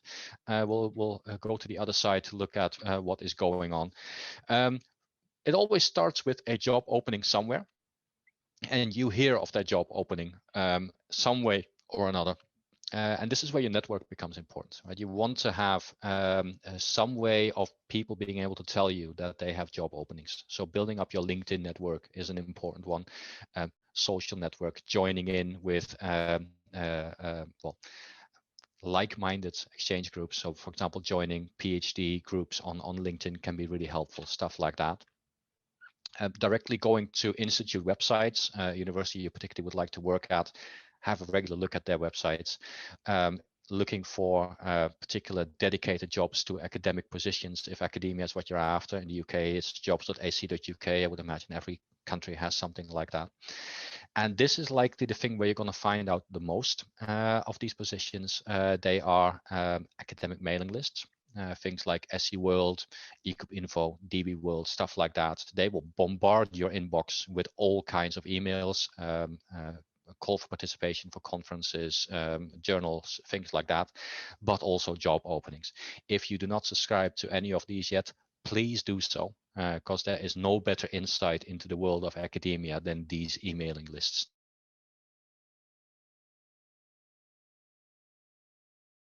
Excellent. I'm very happy with that particular position. I'm going to throw my hat in the ring. So you prepare your application, you submit it, and this lands with all the other positions. They get gathered together. All the candidates have something there. And that's when you get to the shortlisting bit. And this is where the panel sits down, looks at your CV, holds it up against the requirements for the job, and determines whether you can be shortlisted for interview or whether you do not make the cut. Let's assume you've made the shortlisting. Normally, what happens is you have a set number. You say, well, let's reduce to 5 because we can do 5 interviews on the time we have allocated. So you whittle the big list down to 3, 4, or 5, whatever your number is. You invite them for interview, and under ideal circumstances, you get selected on the interview, and it's celebration time. You're all good to go. This is the process that you would normally see from your side. And with a bit of luck, you get the job. If you're unlucky, you might not get the job, but at least you get some feedback. And in some cases, you don't get any feedback at all, which I personally think is unacceptable, but sadly it happens quite a bit. So let's dig into these elements just a little bit more so you can get a bit into the mindset of what happens on the other side. Starting out with the job advertisement. And I've taken the requirements and expectations for a job ad that I put out, well, not personally, but that BT put out on my behalf about 2 weeks ago for a research associate for a knowledge transfer partnership. And these were the requirements. And I really put this in as an intimidation tactic, right? Just to perk your brains a little bit and to work out, okay, if this is what I read, how can I ever qualify for this job, right? Because that's the discussion I want to have here a little bit. Normally, a job ad falls apart into 2 sections: firm requirements and desired aspects. And these lists can be incredibly long, and therefore people might think, I don't qualify. If at this point you think, I will never qualify for this one, I can guarantee you that every single person in this room, in this meeting room, will be able to take this job and likely already is overqualified. That's because these things written down effectively are not only used to to check for you whether you can apply for the job, but they are much more used for the shortlisting process to work out whether a person ticks enough boxes. So I want to dig a little bit deeper. I'm not going to cover them all, but I'm going to clarify a few of them to highlight whether they are important, whether they are flexible, and whether you personally actually tick the boxes on those. So let's start with the most obvious one that you will see in every single job ad, which is the qualification requirements. So in this case, the job requires a 2-1 or higher master's degree. Which effectively means is you need a good qualification master's degree. PhD is possible, it's great, but at least that. And in a lot of cases, almost every single job, that is the only binary check, right? If you don't have the master's degree or not about to get it, you will not be selected. But for all the other ones, it is a bit more malleable. It's not as bad as it looks, right? So in this case, at least 9 months relevant work experience or research experience. So there's a couple of flexibilities there. In a lot of cases, placements that were part of your degree, perfectly acceptable. When it comes to an internship that you did, that can count. So it's not as bad as I need to have a job for at least 9 months. That might be a bit too much. And then you have relevant work experience. Relevant in itself is quite flexible, right? It doesn't say it has to be a job in this position doing specifically this kind of job. There's flexibility here. It will include things like proficiency, demonstrable proficiency. That doesn't necessarily mean if it's, for example, proficiency in a programming language, that you have to be the best developer in the world. If you have done some significant work in that kind of thing, that is fine. It might be a bit of a stretch to say, well, I once read a book about Java and therefore that's enough. That might be a bit of a stretch. But if you've written some Java code, likely you qualify. That's absolutely fine. And you will also see that there are things in here that are really hard to quantify yourself against. So good oral, written, and presentation skills really could be, okay, have you given presentations? Have you written a report? Have you done the presentation? Yeah, box ticked. That's absolutely fine. So a lot of these are a lot more flexible than you might think. And you can also see on the other side, unless it's a binary one, like the qualification, some of these things can actually be offset by scoring well in a desired section. So you might not have a whole lot of demonstrable proficiency in a particular technical side, but if you have a lot of experience in project management and dealing with project stakeholders, it actually can trade off against each other. These desired ones are worth something. Some parts, as I said, are not negotiable on this side, but some of these can be interchanged. And I think that is part of the key of looking at, am I qualified, underqualified, or overqualified? And you essentially want to identify in here, what is the panel going to look at as a binary thing? What do I have to have at least? And what are the parts that either I have in part or I can brush up on before the actual job interview anyway? So don't be put off by these. The reason we ended up with this kind of thing is that BT likes these kind of ads, and BT is a bureaucratic company, and I can't change that. Right? So I had to come up with something like this. Under ideal circumstances, I would not use this, but we had to go for it. But yeah, as I said before, these can look intimidating, but try to pick them apart a little bit. Try to work out, okay, things I really have, things I mostly have, and which parts are actually going to kill my chances and which parts can be a bit more flexible. So this question then of qualified, overqualified, and underqualified, already mentioned in one of the questions. When are you qualified for a particular job? Well, unsurprisingly, really, when you tick the boxes on most of the required bullet points, you are qualified. You can do the job. That's absolutely fine. Already mentioned, qualifications tend to be the binary threshold. When it comes to technical skills and experience, typically a bit more malleable. So what if I'm underqualified? What if I do not tick all the boxes?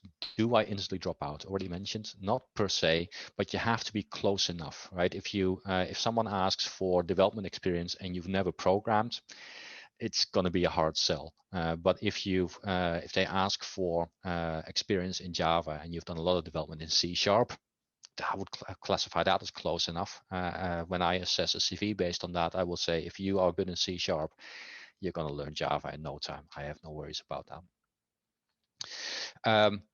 Another thing could be, well, what if I don't have my degree yet? You will encounter this towards the end of your PhD when you are really close to completing your PhD, but you don't have it just yet. Can you apply at that point for postdocs? Absolutely. If you can give a timeline when you finish it, people will very happily accept that. If it is more than 2 years away, it might be a bit tricky, but if you are close enough, again, technical skills, I said, malleable, you can brush up on them. And this is one of the key things that I would like to ask you as much as possible to do. That if you are not sure, get in touch with the person advertising it, right? There are multiple benefits to this, and I will get back to that. But at the very least, if you think, well, I might be close, I'm not sure it's worth it, just get in touch and ask, because in a lot of cases, it's far more nuanced than the actual job ad can indicate, right? As already mentioned, BT writes our job ads for us, so they look really bad. But if you get in touch with me and you ask, okay, look, I am working on my PhD, this and that, is that good enough? Then I would say I would be delighted if you apply. And it has the additional benefits. I already know your name because you contacted me, so you're keen, right? So get in touch far more often than likely you would have done in the past. Right? If you really want a job, send an email. Take 0 time, and it vastly improves your chances. Then this question of overqualified, right? Is it bad being overqualified? I always thought being overqualified is not a bad thing, because for any employer, they would be happy to hire me, right? I have all the skills and then some. They get something for free. It really sounds like a dream. You have all the skills, right? What's not to like? But it really is not as good as you think. You have to target your jobs properly. If you are really overqualified, you are likely going to be more expensive to the company. Because the company will think, well, you have more skills, so we have to pay you more. And if you think at that point, oh, but hang on, I'm happy to take a lower salary because I really like that position, that also worries the company or academia. Because the thing is, if you apply for a job and you are overqualified, then the worry is that you will get bored with it, or that you are doing it as a holding position and you might walk away after 6 months, which means it leaves the company in the same position it was before with an unfilled position. And this has happened, right? So for the a previous position, was a developer position in our team, we had someone apply who was already a team manager in another team that is 2 levels higher than what we have. And you'd think, well, great, that guy has a lot of experience, a lot of development experience, is great. But at that point, the only thing that we could think about is, why is that person applying for this position when they are doing a far more comprehensive job already? Either they are doing this because they are looking for a holding position, or worse, they're doing this as a negotiation position. So we're going to go through all the pain, and they're going to use that to leverage a better salary on the other side. And we do all the work, we get nothing out. Those are the things that a panel on the other side will have if you're too overqualified for the position. So keep that in mind when you apply for a position. Being overqualified it's not a bad thing unless you are really overqualified for the position, because it will raise worry that you might not stay in the position very long. So then, the application itself. What does an application typically consist of? Well, normally you would have a cover letter, which effectively is the thing that goes along with your application, highlighting this is a great position, I'm really keen to get it, please consider me. You would then add in your CV, and in a lot of cases, some kind of motivational statement. That can be teaching philosophy, it can be research philosophy, something like that. It's a more typical thing for academia. It doesn't happen very much in industry, but it is worth thinking about that, and we'll get to each of these individually. But we'll start out with likely the single most important thing in any job application, which is your CV. The goal of a CV, as you would expect, is to highlight the qualifications you have, your qualifications, communicate what skills you have to offer, and list your employment history and experience, and preferably in a really concise manner, so that it is very easy to find what people are looking for. So a number of suggested headings that most of these have is qualifications, experience, skills, awards and achievements, references that people can contact to verify. And you might want to include a profile, which is a couple of lines indicating essentially what you are, what you stand for, so people can get a bit of a feel for you.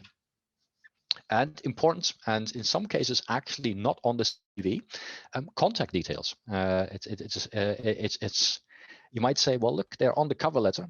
In a lot of cases, an application process from a panel point of view will end up looking at CVs, and ideally it needs to be all self-contained. Everything needs to be there, because that's the thing that most people have on reference. If I have to go back to a letter that I might not be able to find, you might miss out, which sounds bad, but sometimes that can happen.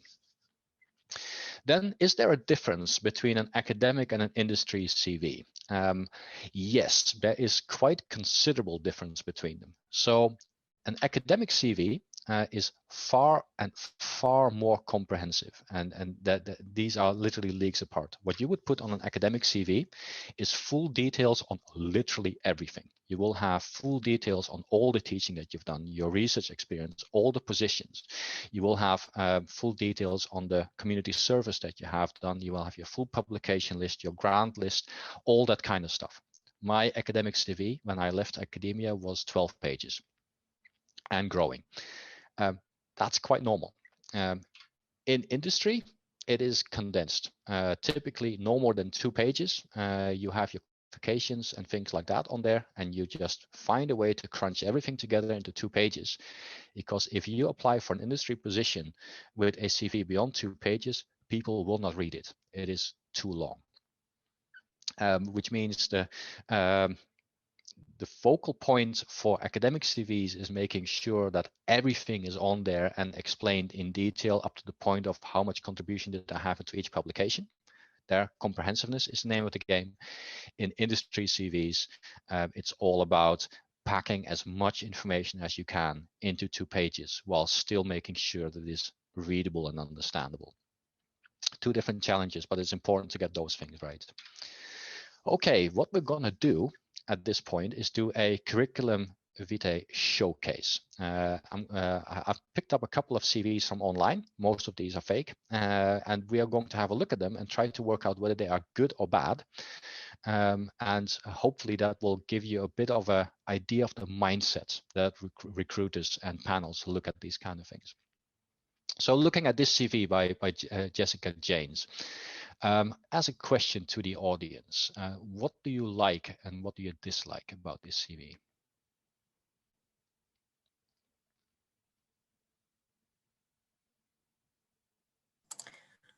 I think it looks nice. Definitely looks nice. It's definitely a nice layout. Yeah, and maybe for work or for a job CV, education shouldn't be in the top, in the first parts of the paper. Maybe work experience, as you mentioned. Education is not that much important to be the first thing that you mention in your CV. It's true. I can definitely see that. The only thing I would say to that is she currently apparently still is at university. So yeah, I can see what you're saying. Presumably I would switch it around. But this is very much an early career person. So there is something to be said that it can go either way, I guess. But also definitely good remarks. That's things to think about. Any other thoughts about this one? Actually, I will say just like what I think. Absolutely. I don't understand. I mean, of course, like what I think. But I say I don't usually understand much this objective, like putting out your objective, and I don't know. I just don't feel. I don't understand much. I have seen it. I think I never have to put it, but I just don't get it much. And usually I try to avoid to put it. I don't know if it's like the right decision or not. And also these kind of skills, like, you know, when there's beautiful an idea, but doesn't translate much to me, like much information of the actual skills, you know, that's just coming on kind of beauty, but I don't get it much. Yeah, so what you're saying is it feels a bit formal for function. Yeah, I can definitely, I can definitely see it. We'll see it in some of the other ones as well. I think the objective thing is a good one. As a panelist, when I see this, I would look at an objective and initially think, yeah, I'm not sure how that helps me understand how you can fill the job you're applying for better, right? This might be more of a general CV you put on your personal website, something like that, for recruiters to have a look at and go in based on that. But normally you would tailor your CV for a particular position. So maybe that's where objective would make sense, that if you don't know who's going to look at it, you want to have an objective there so people know who you are. But yeah, limited value, I guess. Couple of things I wrote down. The good, what I like is it has a clear layout and clear headings. You can have a long discussion about whether a CV should be pretty, but at the very least, the use of colors in this case isolates two areas out. So my eyes are quite easily drawn to these headings over here. So I can find education and work experience quite easily, which is definitely good. It's not overly crowded. It's not all so compressed that it's impossible to find stuff in there. And as I said, the color is used to separate content sessions. But what as a panelist, I would not like is that some areas are a bit dense anyway. So when you look at these areas here, if I'm quickly glancing over it, then this is more like a wall of text. It is a bit hard to work out what I should be looking at. And it might even be as easy as, instead of having these dashes as bullet points, actually having bullet points, because that easily catches the eye. Not the worst thing in the world, though. Experience is a bit hard to pinpoint because of this. When I read that, unless I read all the text, I don't really know what this experience entails. So it might be nicer to have that compressed and be a bit more snappy, I guess. It can be a bit tricky to work out the details there. And it's in particular when I'm talking with other panelists about work experience, I want to be able to scan over it and instantly land on the right line that I was looking for, whereas that is a little bit tricky here. This thing right here, it always looks nice, like a bit of gamification, progress bar kind of thing. But when you look at it in a bit more detail, I'm not really sure what it means, right? So, okay, there's some experience with Final Cut Pro. Okay, fair enough. Then there is an arts skill, which is really generic. And then there's leadership, but it's also quite hard to work out what leadership is in this case. Is that leading a team, or it doesn't really correlate to what I've seen here. And the bars themselves also don't tell me much, right? So this is a little bit over 50 and this is a little bit under 50. What exactly does that mean, right? Is it would it have been better in this case to, for example, say skill Final Cut Pro good? Would that have been more informative? In my opinion, it likely would have been, right? To me, this is a little bit too gimmicky. It doesn't tell me what I need. Okay, next one. John Smith. What are our thoughts on this one?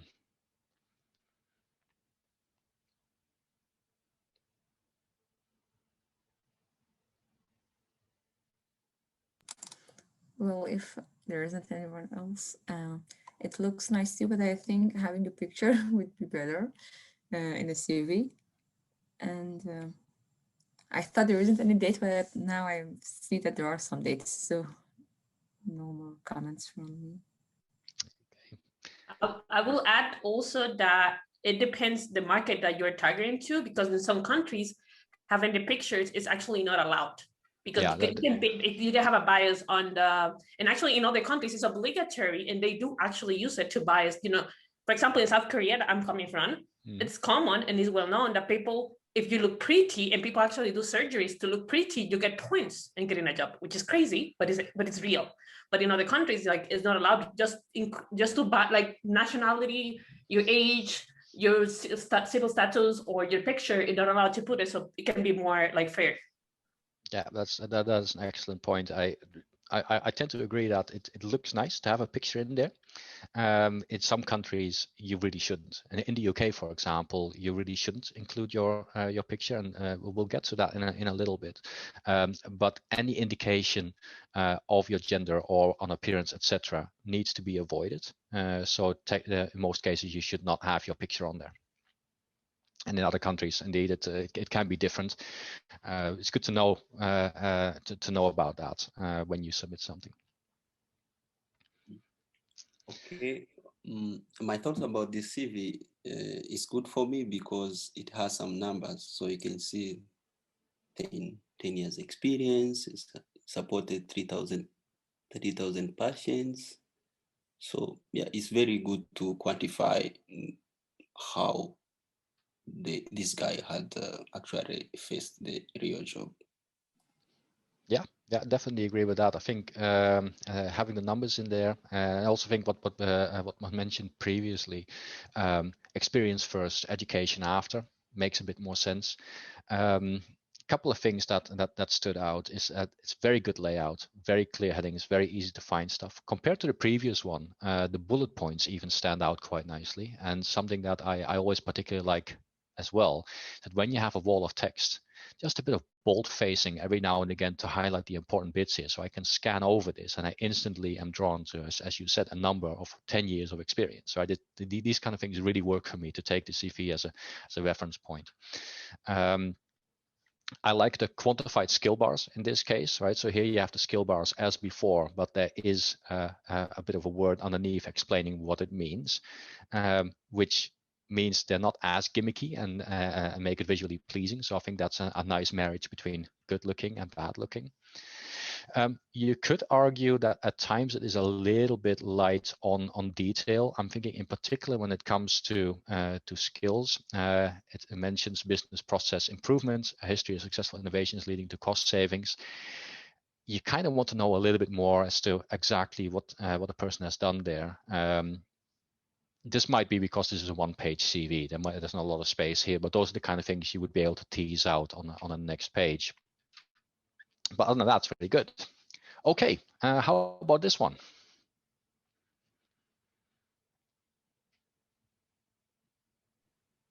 The layout is quite messy. I guess that's the first thing. Can definitely see that. I hope this is not one of yours. I think this was a generated one. I don't think this is an actual existing one. And again, skill bar, progress bars.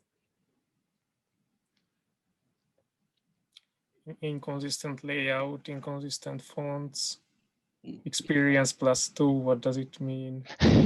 Yes, this is a bit like a role-playing game, isn't it? Yeah, experience +2. We're wearing a special item. In the info box, the color of the font is almost like the color of the background. References, the highlighting is a bit strange from the point of view. The personal skills, also progress bar or circles, and the text in the education is justified. The others are left aligned to the left. So formatting, layout, fonts, and after that come the details. Yeah, I don't think you're wrong. I think this is by far the worst I could find online. Almost all the things that you say make sense, right? I think I want to highlight the point of readability of fonts against the background. While it might be readable to you, it's always good to keep in mind that someone who's reading it might be colorblind and might not be able to read it. So don't depend on colors too much, but just listing out what's good about this. I think it contains all the relevant information, but not in the shape that you want it. That's really the only good thing I can say about it. It contains information. But to me, this feels so gimmicky, right? If I read this as a panelist, I'm struggling to get the information out. So all the nice features of progress bars and circular bars and all that kind of stuff, it doesn't matter because I can't find the information I need. I mean, what does this mean? I work in the evening, 8 out of 10 hours. I just don't know. And if I have to ask questions, a CV is not doing the right thing. Already mentioned that there's so much happening in here that effectively this was trying to look good, gets in the way of getting the information across. And sadly, the end result also is that it doesn't really look good, in my opinion. It is quite bad. Some unnecessary information there is experience +2. I have no idea what that means. That was very well called out. Birthday does not need to be on a CV. It's an interesting one. What you put on a CV, there are certain things you don't have to put on, whereas a lot of people will put it on anyway. For example, a birthday does not need to go on there. Things like hobbies, in my opinion, should not go on a CV because that is personal. You can have any hobby you want. The institution or company you're applying to should not be able to cast any judgment on you based on the hobbies you have. If you want, if it's relevant to your job, you can include in a different way. So for example, if you have as a hobby that you really like reading tech environments, tech blogs and things like that, then make it part of your skills that you're really good at acquiring new knowledge, things like that. But you don't feel like you have to include a hobby. Yes, Benedict.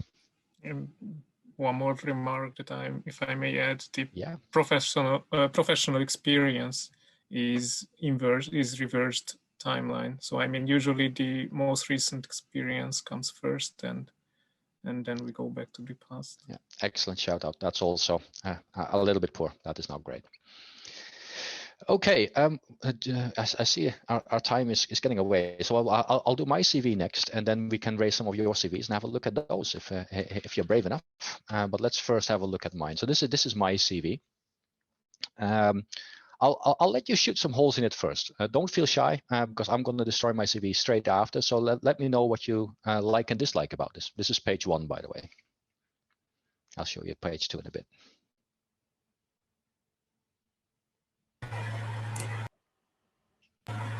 I like the picture. Okay. Yeah. Can I say? Yeah, go on. Yeah, sure. In my opinion, profile looks too big. Fair point. It has like 2 paragraphs, maybe like 1 or 2, and makes sense more. Another thing is, and there are so many points in experience. Maybe if we can like categorize them into some all the academic positions in postdoc and then in like visiting professors, that is more readable, I guess. Yeah, that is definitely fair. Well, you make a good point about the profile being a wall of text. If you look at the next page, that's a bit of an issue here, isn't it? Right. In a way, what I try to do is indicate, well, these are the skills I have, and then give as much information about those skills in one page. And what you end up with is a bit of an article rather than a CV. So I would imagine if you didn't like the previous page, you're going to dislike this one even more. Yeah.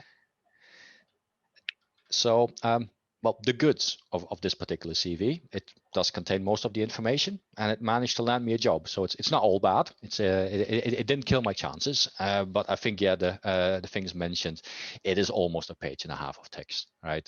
In going through the CVs for this particular thing, I realized I really need to brush up my CV. I need to make it a bit better. Because of that, it's really hard to find the details. If I give this CV to someone and say, okay, can you quickly find out whether this person knows Java, you're gonna have to go through the entire thing and read through it. It's just not great. The color choice, I think, also makes for poor readability. I chose orange because I'm Dutch, and I thought, that's kind of clever.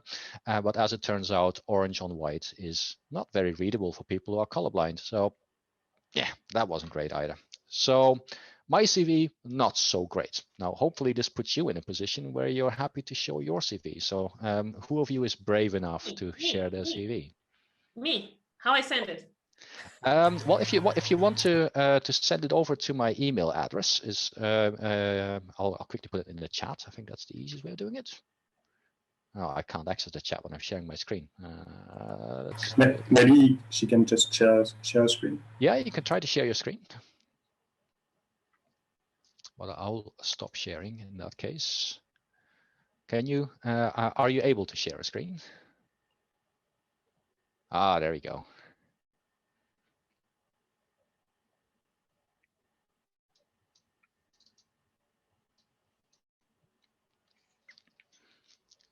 That's annoying because you open up a CV. That's really good. There's not much we can feedback. I think that looks good.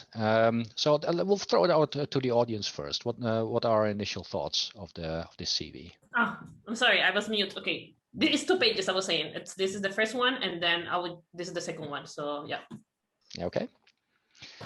Okay, let me start with the question first before I ask the audience. Is this a CV you would use for an academic or an industry position? This actually, it was the academic.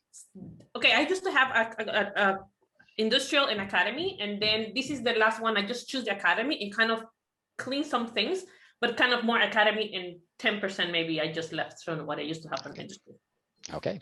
Excellent. This was the one before applying to this PhD, and then I just updated recently because I need to send it. So I just put some extra stuff, but didn't delete much. Okay, excellent. So what are our thoughts? Excuse me, just a question. In work experience, the early stage researcher for Marie Skłodowska-Curie Fellow is there as work experience. Is it okay? I've never think about that because I think it's just and teaching education experience. I don't know, what do you think, Joost? I always think that you should put your current position on there, right? That is almost by definition your most relevant experience. So you can definitely put it on there from there to present. Yeah, I definitely think it can go on there. What I would do in this case, I would explicitly mention that this is for a PhD trajectory. So you can include early stage researcher, PhD, something like that. Because in a way, it almost is I am going to be a PhD, so it will stand out. Okay, I could put PhD candidate also over there, like. But, you know, in that case, I think there are some repetitive things because we have something in the work experience and again in the education, for instance, about master candidate, and then in the education master's degree, and in the work experience, early stage researcher, in the education, doctoral philosophy. I think there are something that have overlaps, and I don't know how to present them. It's better. I will say that in my case, I did it this way because at least for masters, like when I used to have my masters, sometimes people have just master that they take classes and do, you know, their assignments, and some other students have research like the same way we have right now, that you have to go to the lab every day in a certain time and hour, and you have under a supervisor. So in my mind, I didn't want to have this work experience gap because I actually was going to a place from, you know, morning till night, like, you know, every day. That didn't allow me to have another job to kind of fill on the desk gap. So my thinking was, this is a work, you know, I'm coming here from this time to this time. I'm having a kind of payment, you know, student-like, but in my mind, it makes sense. That was the reason. But I know it's, you know, it's the same thing. But yeah. Yeah, I think it is worth thinking about your CV in those kind of ways, where how can you present the data that it shows you in the best light, right? Because in essence, you've done the work. It's not like you're making up things. It's definitely valuable, and you have a great explanation as to why you put it like that, right? So when people read it, and it will trigger a question when you get to interview, but you have an excellent answer for it, right? So I think that as a reasoning makes perfect sense. A CV can be a bit malleable and a bit curated if you want, right? It's like a LinkedIn timeline. You show yourself in the best possible light. I think that makes sense. Benedict, I think you raised your hand. Yes, just some minor remarks. In the personal information box, the abbreviation DOB would be date of birth, I think. Yeah. But it might not be obvious for the first seeing. The second thing is 2 email addresses. I mean, which should the personnel send the email to both addresses or just one? And some typos in the so work experience, the second and third work experience, the 2 years, the capital Y. That is also some minor things only. But otherwise it looks. Sorry? In the LDA, you mean? I think in the work experience you have your dates on the left for data science research and data analyst. 2 years, years is lowercase, and 5 years is uppercase. Yes. Okay. You're showing your work to researchers, right? Every small detail. Yeah. I will say that just in case I'm the date of birth, I was actually thinking to delete it based on what I heard before on all the comments of before. The thing is, in this case, I'm going to delete it, but the reason I have it is because some PhD positions I was applying, I have a limited age for applying on their scholarship, but I'm going to delete it. And my nationality also, I'm not sure, because sometimes I've been applying to work positions, and then I go all the way to like the final track, and they say, oh, you actually need visa. You know, they don't realize that if I don't put my nationality. And my 2 mails also, I'm not sure, because in my other university I used to have also a university mail, and then I don't have access to that anymore. So I don't want my CV to be there safe, maybe in a place, or I don't know, and then they send me emails there and I don't have it. But I feel like if I don't put my professional email, you know, it doesn't seem like I'm part of an organization right now. So I'm not sure if I just use my personal all the time or these two. So I'm kind of confused there also. So I think the case you make for nationality and date of birth, those would be exception cases indeed, where you can include them. It is one of those. It might be that when you complete the application, they have a separate questionnaire where they ask for those details to assess eligibility. Sometimes not, and it's good to include it. When it comes to email, I would advise to always go for your personal one. There's a very simple reason for it. As you say, you might not always have access to your company one. Or more importantly, if you are applying for a new job, you might not want your company to receive the email that says, oh, you got an offer, right? That's something that is for you personally to deal with. So I always would go with a personal one.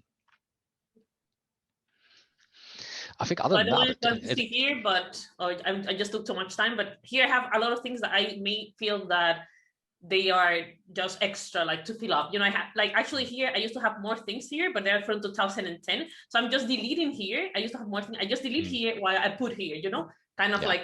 And also with my job, I used to have another job before this one. But then I just kind of left the most last one. But I'm not sure if sometimes this seems like it doesn't add much. I don't know.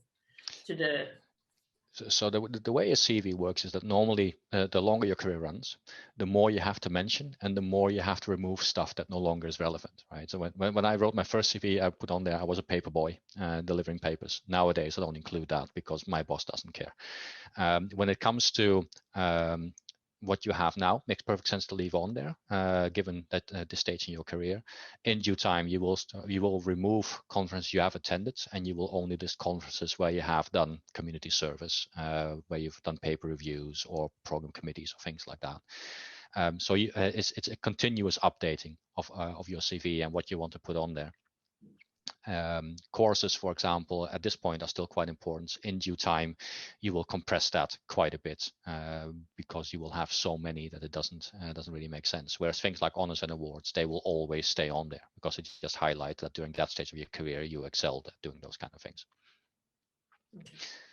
And as I said, in case of academia, you have indefinite space on your CV anyway. So adding stuff on there is not necessarily a bad thing. It's more a case of will people be impressed or will they skip past it? Okay. Yeah, but I think it looks good. I mean, it's definitely the use of headings and colors and things like that help you easily find the information you're looking for. So for me, when doing a panel, getting a CV like that makes my life easy. And it's like getting marked for coursework, right? If you put your marker in a good mindset, they're going to give you a good mark. If they get annoyed by it, they're going to give you a bad mark. So that's good. Okay, thank you. Anyone else brave enough to share? We'll do one more and then we'll continue on. Thank you. I can share it. Yeah, go on. Yeah. One health warning, this could be the worst CV of the day. Well, we've already seen the one that had experience +2. So unless it has an experience +3 in it, I could say this.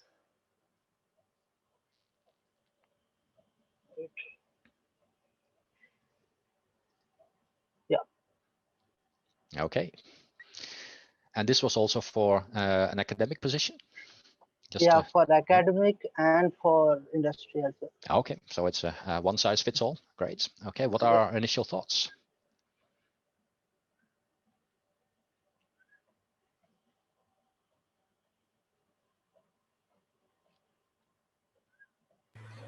Jean here.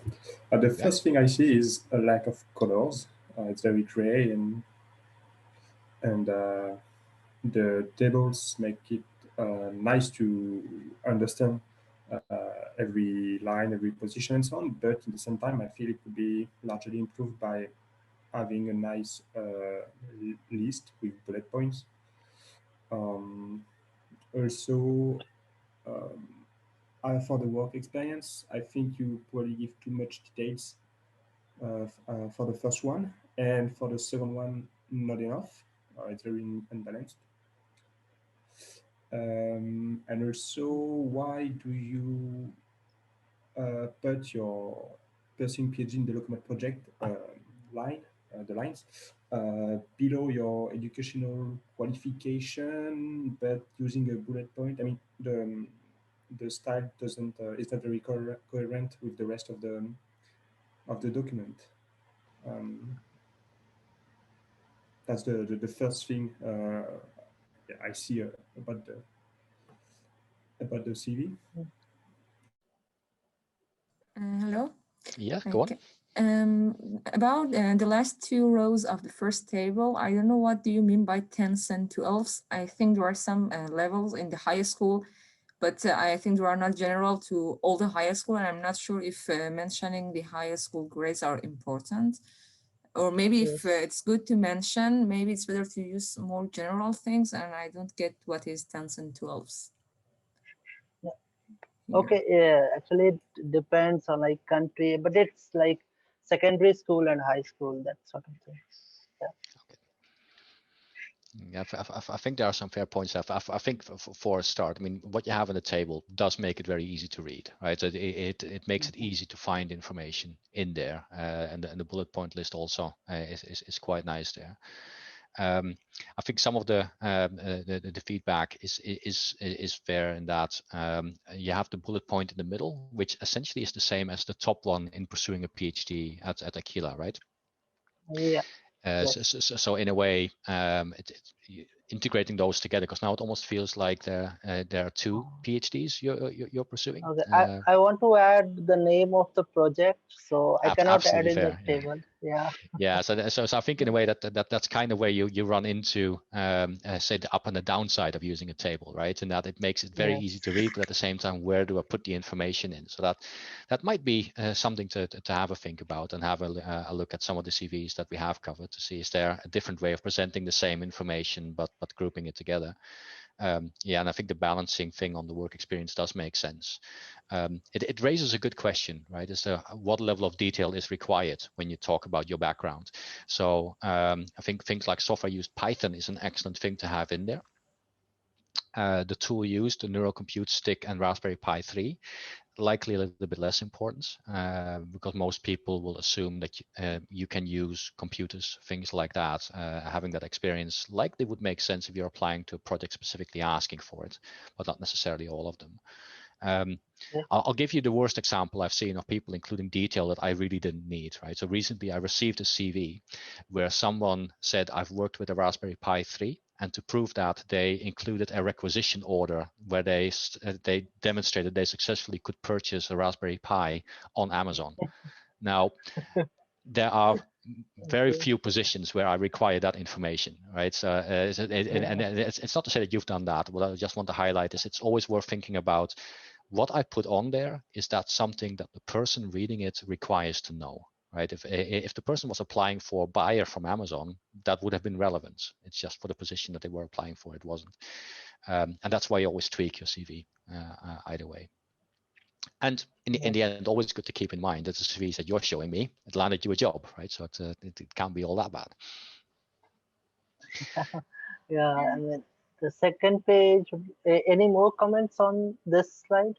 I have a question, I should say. Is it necessary to mention that when we expect that our PhD is going to finish, or just say, for example, 2019 until now is okay? I mean, it's acceptable. I mean, it's worth it to mention. Yes, I can. But the name of the contract duration is till 2022. So I can safely put it. It's backed by some data. But yeah, 2019 till now also, like, it should be there.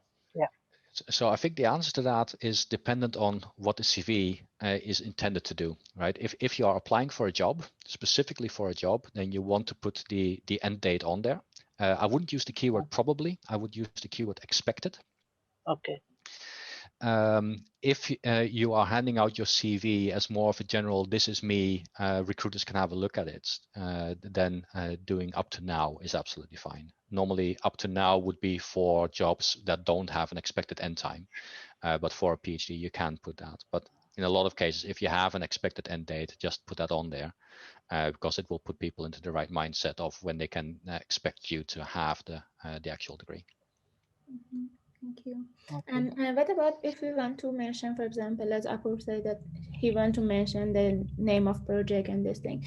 Is it a good idea to have a profile and put it there? I mean, mention this information in your profile. Yes.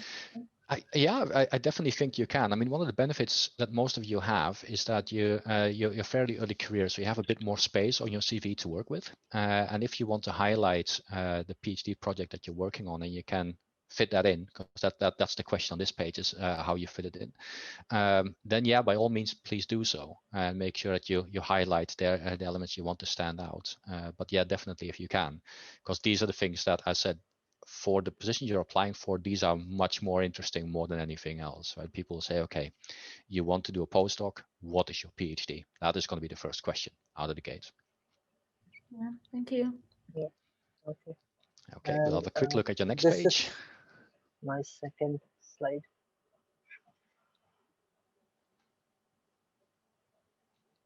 Yeah, I think that's what I would expect. I think that's good. I think in a way it addresses something that Jolan mentioned about the second experience. There's a lot more here, so that's definitely still there. I think this is good. The thing to think about is the same as we said on the previous one, that as your CV grows, you will start thinking about whether you want to include every single tech project or semester project. Your publication list likely will always going to be there. The thing that is worth thinking about is to include a small extra section for each paper on both your research contribution and your writing contribution, and then qualify it as high, medium, or low, or something like that. That's because in a lot of cases, if you're not first author, people want to know how much did you contribute, and this becomes more important a little bit later on. Oh, sure. Like that. And this is my third slide. Definitely good. So I think an interesting one here is this. Okay, so these national eligibility tests and gates. So those effectively are qualifications, right? It's an exam, and it's pretty much prevalent and most respected in India as such. So okay. that's why I added, and it's related to computer science. Yeah. Okay. I see. Yeah. So and miscellaneous might be the best place for them. That's fair. Okay, and then I think the final block, the personal information, then becomes a little bit of the question there, whether you want to include your nationality. Languages might definitely be useful. Date of birth, again, depends a little bit based on the discussion we had earlier. Yeah, but definitely all the important information is here, and there's some tweaks here and there based on what you've seen today that can make it stand out. Because in the end, that's also a case of making it stand out. Right? Okay. What I'll do is I'll pick up the lecture slides from here because I'm nicely overrunning. I'm not managing my time very well, but hopefully you can stay with me for me to wrap up the entire thing. But thank you very much for your candor and your bravery, because I think it can be quite tricky to put something like that out there for people to tear apart. And as I said, I think they generally look really good, and there's always some tricks you can pick up there. I think if anything, I need to change my CV more than you have to change yours. Okay, continuing on. Cover letters and motivational statements then. So this is the cover letter that I sent to get me the job at a lecturer at the University of East Anglia. And the idea of a cover letter really is to be the first point of contact, right? This is the first thing that people will read. So you have to communicate that you are really motivated and that you are a good fit for the job. And you want to do a little bit of a bird's eye view of your CV. Don't repeat everything, but just the things that you know they are really looking for. So in this case, this is how much money I've been given in the past. This is where I published my papers, and these are the conferences. That's the thing that an academic position typically looks for. So it will differ from location to location, but make sure that you call those out. So just mentioned this effectively. Is there a difference between an academic versus an industry cover letter? Not really. They are all different from each other. There is no uniform cover letter, but it's just this pattern of make sure that you take the bird's eye view of your CV that you have tailored for it anyway. Make sure your cover letter is not longer than 1 page, because people will not spend a whole lot of time on these. So it is more about the impression it makes rather than the information that it conveys. So make sure it's an appealing and fast read. Motivational statements then, I said, this is really typically an academic thing. It is a chance for a panel to find out about a specific topic. In a lot of cases for academic positions, they will ask about either your teaching philosophy or your research philosophy. So it will always align with some kind of key aspects on the position.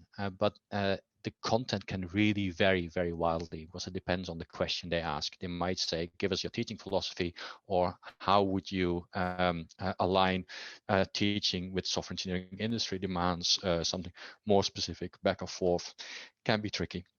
So it is a bit like writing a small paper if you want. It is generally good where possible to find your own motivations and align them with what clearly the team wants or the company wants. So if the team or the company, let's take academia as an example. If they say, look, we are a research-led teaching institute, we take the newest research and we incorporate it into our teaching, then it is good when you write about your teaching philosophy that you say, look, I think this is important as well, and I'm passionate about embedding my research into my teaching, which then aligns with what they say. And it makes it easier for them to see that you are aligned with what they are doing. Already mentioned, these things only ever get asked for in academia. Industry doesn't really ask for these kind of things. And you should really see them as almost like a CV section where you can expand a little bit and you can help it to make sure that you stand out in a population of CVs that generally have lots of publications and have a lot of experience. So use it as an extra opportunity. Okay, a bit of a point on extra data collection. After you've completed all these documents and you're submitting your stuff across, you may encounter an extra data collection step that asks you about things like gender, ethnicity, disabilities, religion, sexual preference, all that kind of stuff.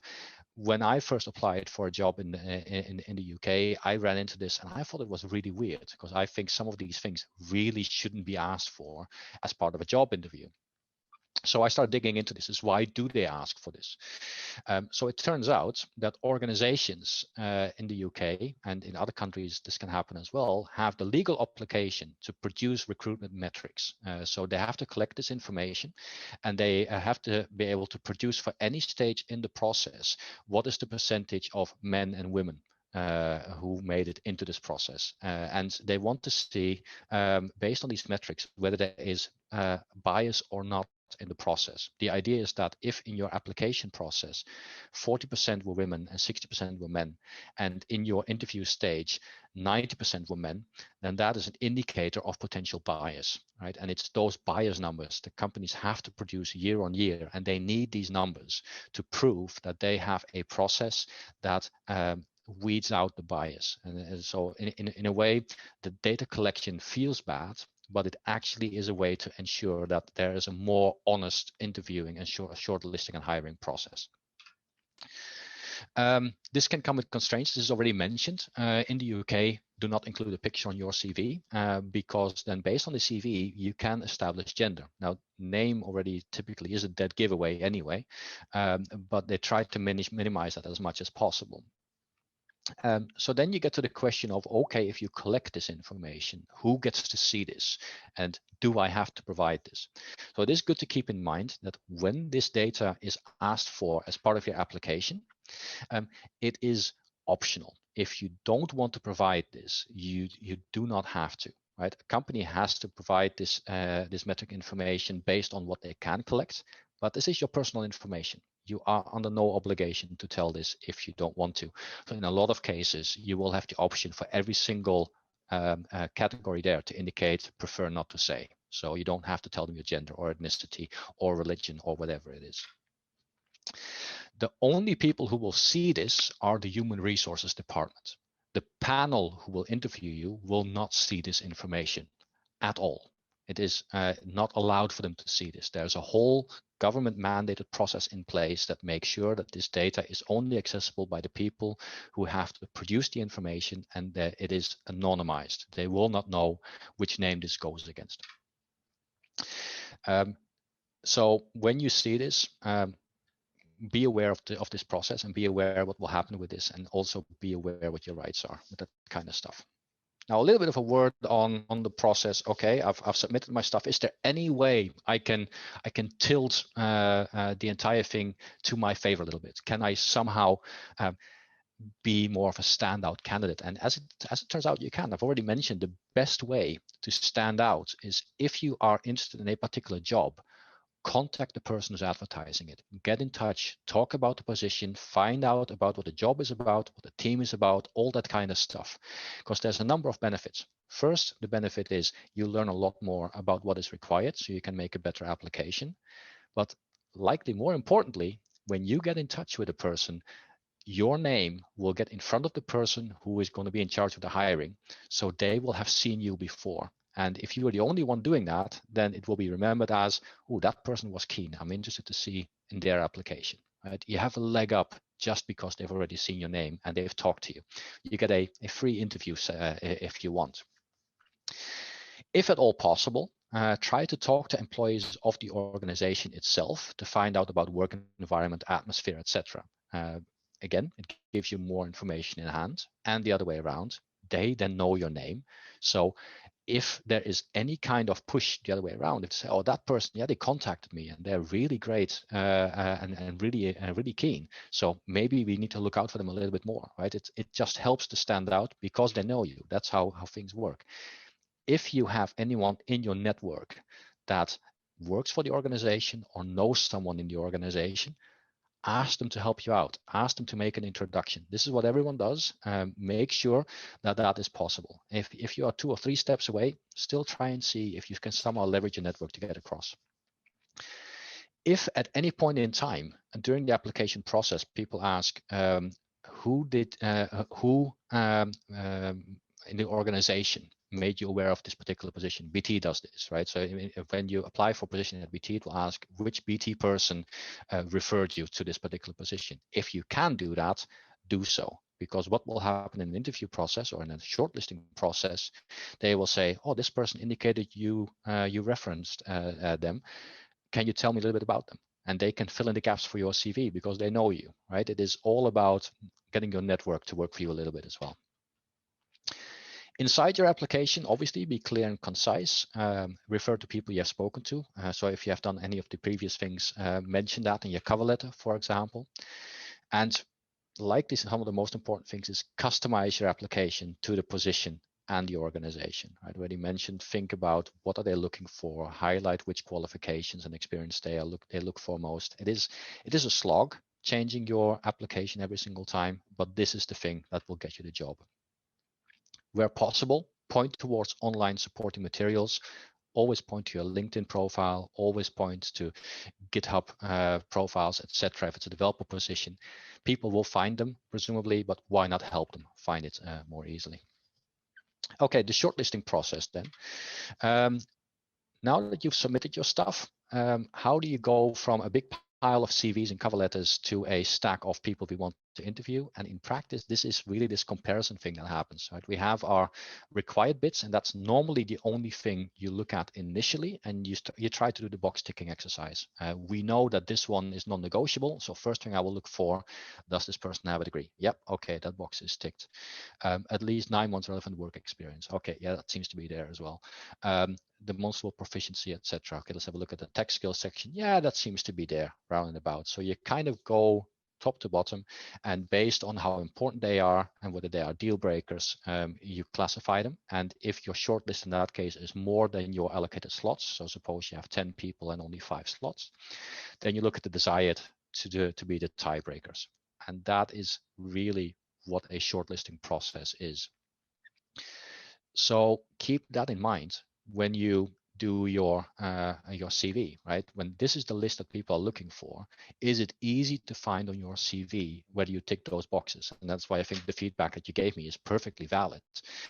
If I'm looking for this and I'm running into a wall of text, it can be hard to find, which means theoretically I might miss out because it was too hard to find on my CV. Right? Those are the kind of things that make the difference when you have to go through 100 CVs for a particular position or not. Right, let's go into the job interviews section then. Let's assume you've gone through the process, you've made your CVs and brushed it up and everything, you've been shortlisted. So what is next? An interview. Now you've all gone through these already, a scheduled meeting with a panel of interviewers, and we'll talk through your application as well as the position. And the one thing I want to highlight when you go to an interview, it really feels at times like a one-way street, right? Like you are going there and all that this is about is please hire me. It is good to flip that on its head a little bit and think of it as a two-way street. An interview is not just about the company or the university assessing whether they want to hire you, but it's also for you to find out whether you want to work for them. Right? It's trying to find out what is the actual position about, what kind of people will I be working with, and what is it exactly that it would entail. And that is presumably more important than you might think. There will be times, and I have done this, where I went to an interview and I got offered the job afterwards and I rejected it because during the interview, it turns out the place that I thought I was going to work was not at all appealing to me. And that is fine as well. It is a two-way assessment. It is a bit more stressful for you than for the other side, fair enough, but you are assessing them as well. So keep that in mind. You might also be asked to give a presentation, and this is more common in research positions, so industry research or academia, and not necessarily in a normal industry position. But typically you will be given a presentation topic to prepare for the interview day. If you are applying for a technical position, it is more likely that you will have to do a coding test, where you will be asked to solve a development challenge, which can be actual programming or on whiteboard programming or something like that. And if you go for a big company like BT, you might encounter having to go through an assessment center, which effectively is a half or full day event where you go through multiple assessment exercises together with other applicants. And this is a systematic way of dealing with a larger number of people on a shortlist. And we'll cover all of these over the next couple of slides. So what kind of preparations do you have to do before you go out to any of these things? Well, key, first and foremost, look up the organization and try to find out as much as possible who is working where, what's the research that they're working on, anything like that. And where possible, weave that into your questions. So suppose you apply for an academic position and people will say, okay, what would your research goal be when you get this position? Then ideally what you want to be able to do is not just say the research you want to be working on, but also how it aligns with other research in the school. You can say, oh, I saw you do research in this and this and this area, and I would really like to develop my area to also consider that and then collaborate, because it highlights that not only you have an interest in the team, but you actually have an idea of how you can fit in the organization. So that is quite an important thing to do. I can't tell you how disappointing it is if I ask a question that says, so why do you want to work for BT? And then people effectively say, I have no idea what BT does. It is a genuine put off if people want to work for your company, apparently, but don't really care about the company. So it is good to have that in the back of your pocket. Dress code. whenever you go for a job interview, it's always better to overdress rather than underdress. Go in suit if you don't know, because if you underdress, it will make a bad impression. If you overdress, then people will be fine with that. And there is no real difference here between applying for an academic job and an industry job. It's always overdress. Academia notoriously somewhat has an absence of dress code once you get the job, but the job interview, you have to dress up for it properly. If you are faced with a coding test kind of question, practice. There are many websites out there, and it is worth practicing even if you're an experienced developer, because they require a certain mindset. So spend some time on that. And if anything is unclear, make sure you ask beforehand. For example, about the location. In case of academia, quite typically they will pay for your travel costs. If it is unclear whether they will, ask beforehand, because it will make a difference on the arrangements you make, what times you need to be there, all that kind of stuff. Make sure you know that beforehand, and if there are questions, resolve them. And the interview itself then. An interview has a very common structure. It always has. And if you know the structure, interviews become a whole lot easier to do. It always starts out with an introduction where the panel chair introduces the panel members and well, effectively highlights the agenda and asks a general question. And the general question is always the same. Why do you want to apply for this job? Why do you want to work for company X? Right? You can expect those questions to come in. So whatever you do, make sure you have an answer to these questions. Right? This effectively is your easy first goal. You can easily score on these ones. Normally, you then dive into experience, which are questions about your CV and background related to the requirements for the position. So, for example, if the position requires software development, they might ask about your software development experience and whether you have worked with particular technologies, things like that. Questions could be, tell me about a significant software project you worked on, something like that. When you answer these kind of questions, it is generally good, if you can, to draw from a wide range of experience and not the same position all the time. If you have worked for 4 different companies, then it might be good to not always draw from the single one, because people want to know more about you. So don't make it too isolated. There also might be a bit of a technical deep dive on knowledge and skills. So this is not so much about your experience, but whether you can demonstrate certain skills. So there might be questions that ask you about the knowledge of particular concepts and tools, including questions, say machine learning. If you are faced with a particular kind of well, unfit data, how would you cleanse data? Which techniques would you use? Stuff like that, typically specific to the position. And they can contain actual tests and challenges. I know people who took a particular pleasure in asking challenging questions that force people to reason through certain things, asking, for example, Fermi challenges like how many plumbers are there in Norwich? And then people have to go through a reasoning process of, well, if there are so many people and there's so many households, then there's so many drains that get clogged every year. So you need at least so many plumbers to do that. And these kind of things really try to test more your problem solving skills. They're a little bit harder to prepare for because they can catch you off guard.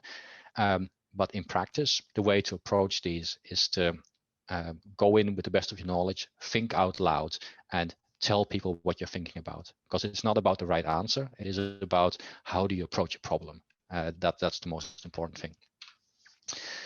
And an interview then typically wraps up with organizational questions, which include things like confirming you are happy with the expectations of a position. If it, for example, includes quite a lot of traveling, something like that.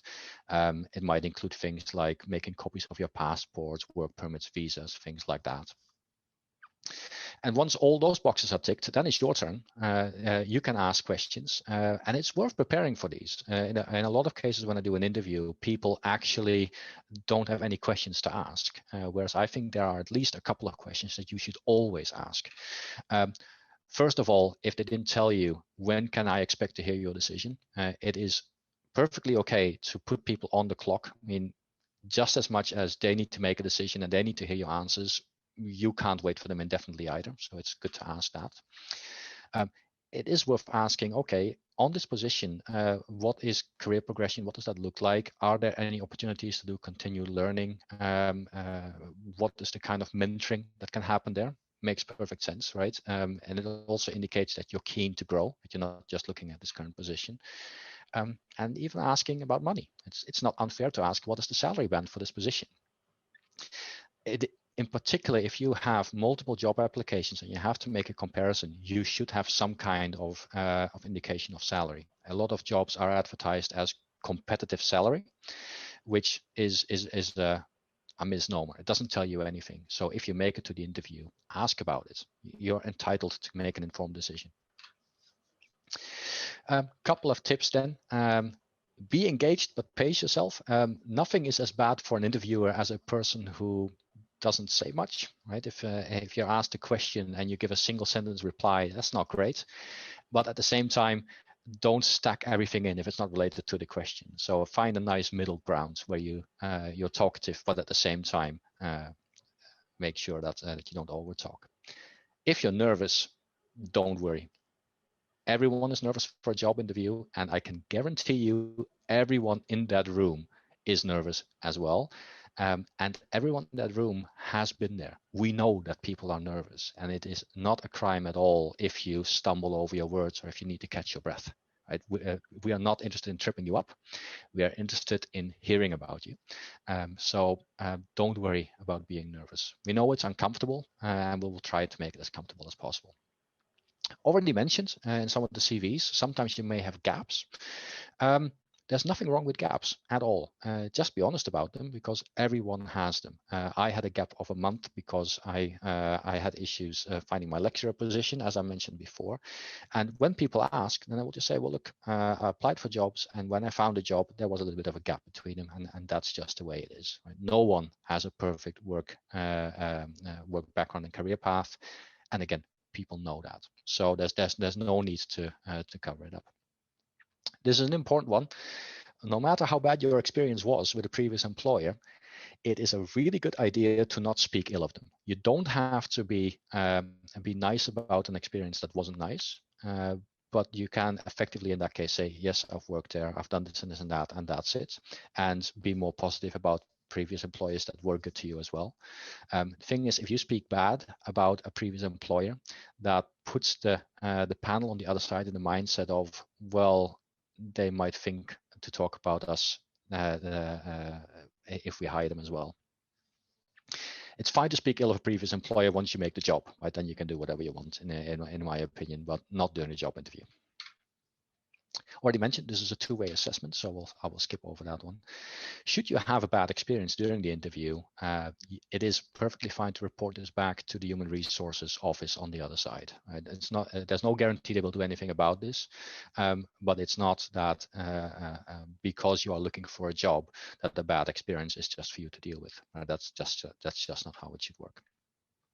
And going for an interview is a craft. The more interviews you do, the better you get at them. Ideally, you want to do as little interviews as possible.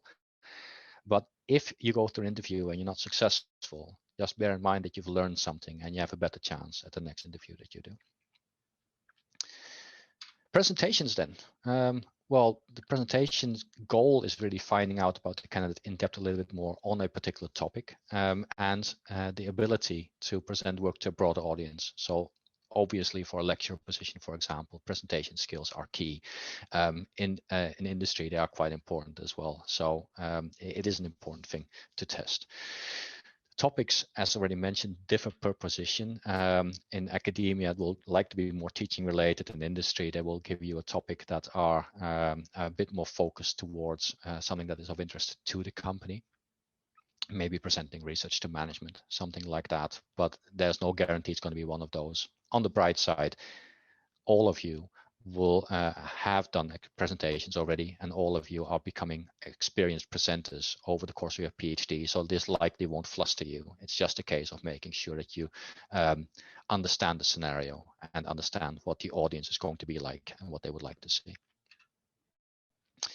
There is no real difference between an academic and industry presentation from an interview point of view. The overall idea is the same. When you try to present and it relates to, for example, the way you teach, try to make sure that what you said in your CV aligns with what you present. So if you claim to do research-led teaching and it should be something about teaching, might be good to weave that in there a little bit.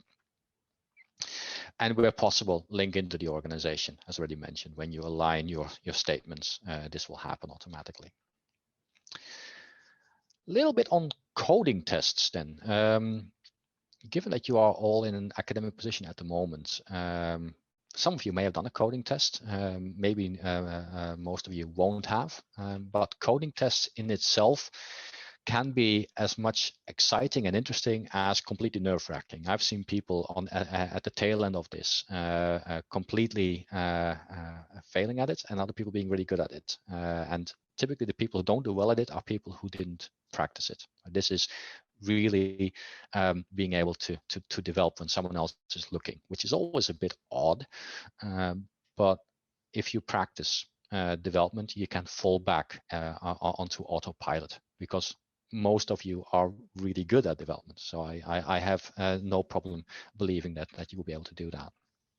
So the goal is to establish, typically, in my opinion, a minimum threshold development experience.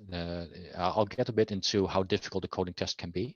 In my opinion, a coding test shouldn't be too hard, but it should be just hard enough to make sure that people need to do some actual problem solving. So the content is typically a programming challenge, typically a development algorithm that does X or Y. And depending on the company, the team, it can have a number of constraints.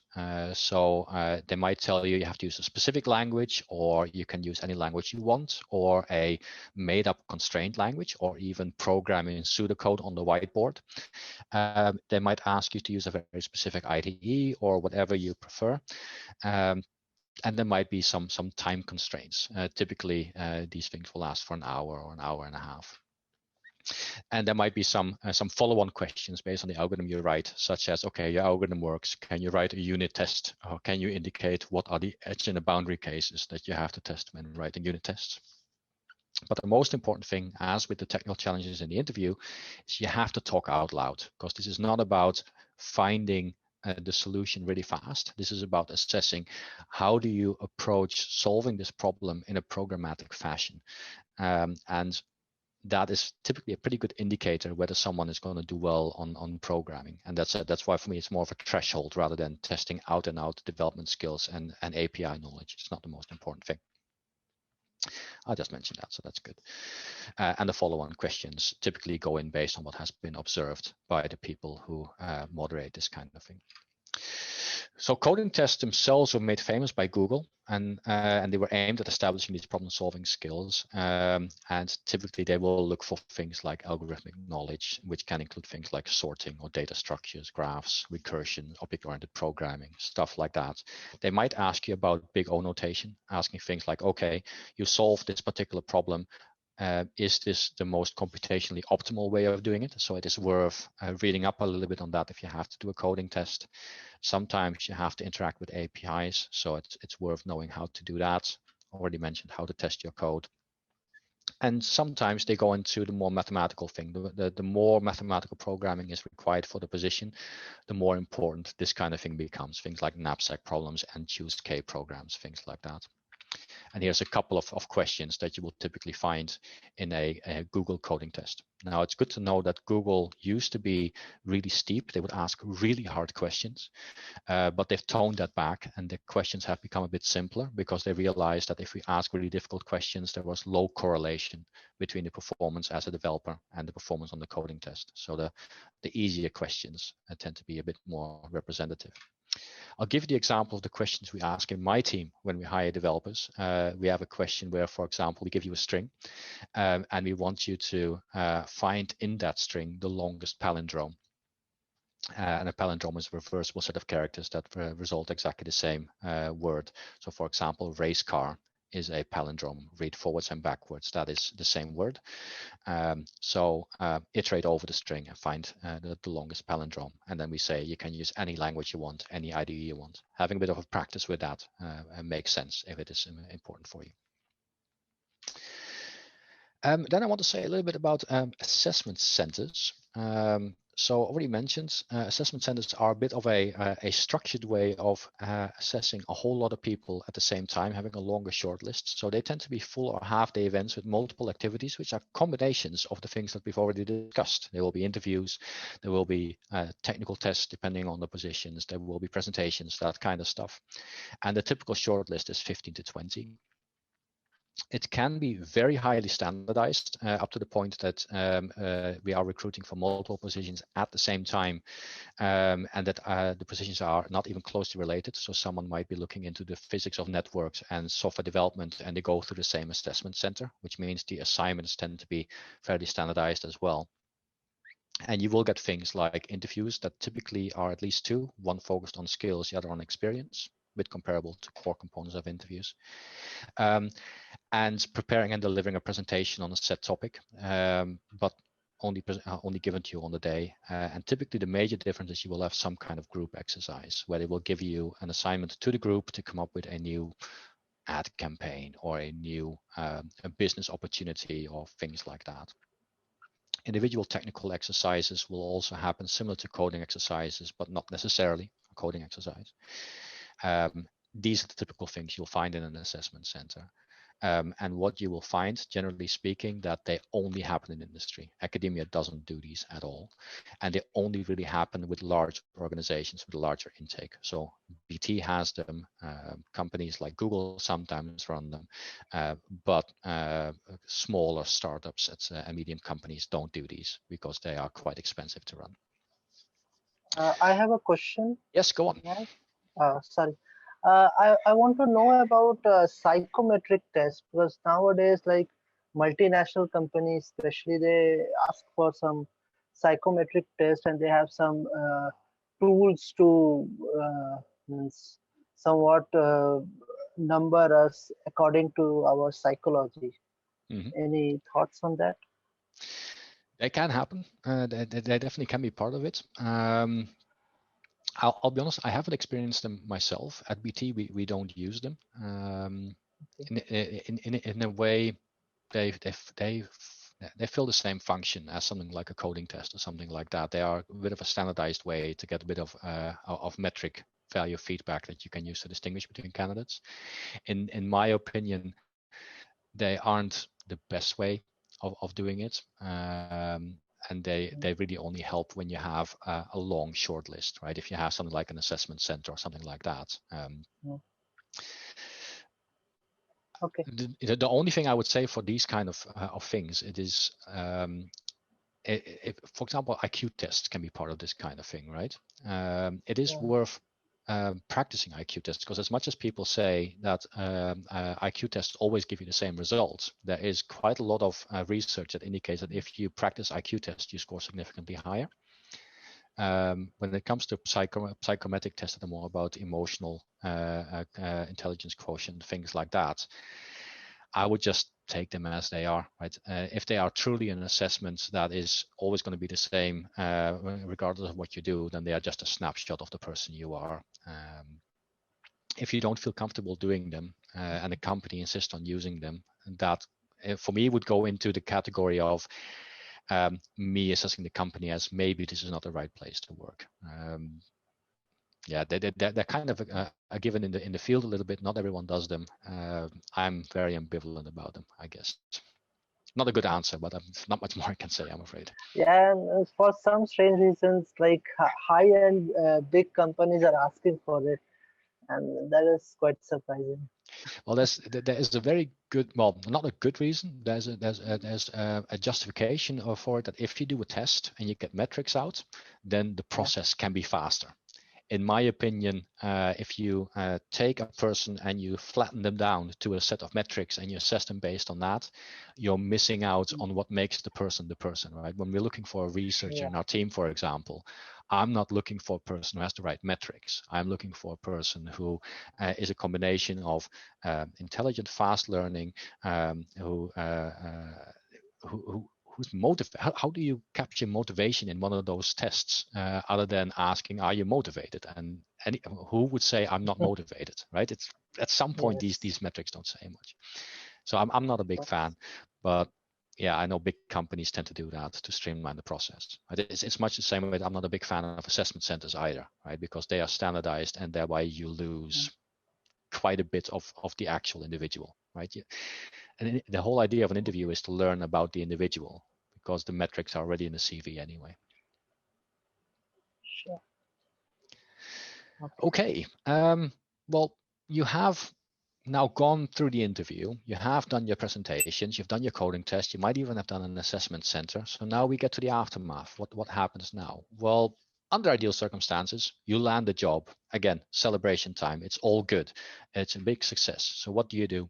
First thing you do is you have to confirm your acceptance, which might seem trivial, but it's an important thing to do, because unless you say, yes, I'm willing to take the job, the process stalls. And if they have to wait too long, they might go to the number 2 on the list. What you also want to think about is wrapping up any running applications. Once you accept a particular job, it is prudent to contact any companies that you have an application with to indicate that you withdraw, because otherwise they will still be processing you. And it's that's not a good look. It is possible that you get offers from multiple locations at the same time. It is also possible that there is another job you've applied for that you really want, and this is your backup. In that case, you have a question of how long can you stall. The stalling can be a hard bit. It's really hard to ask a company to wait for you to make up your mind. So normally you don't have much more than a couple of days. So what I would suggest, if you are really keen on another position and you're waiting for an answer there, the moment someone makes you an offer, get in touch with the other guys as well. Say, look, I have an offer there. If I'm successful here, I would take this, but otherwise I will take the other job. Can you please indicate when you will make a decision? And that is perfectly acceptable to do. And also, when you are successful, negotiate your salary. In academia, kind of not possible. So salaries are set. But if you are doing an industry position, when you are successful, it's time to negotiate about your salary. You will have to indicate, well, what's your expected salary? They might not be able to match your expectation, but it can still fall down at this stage, right? If they are trying to get you in on a very low salary, it might not be a good fit for you, right? You were successful, but if the company can't afford you, that's it's your prerogative to draw the line somewhere.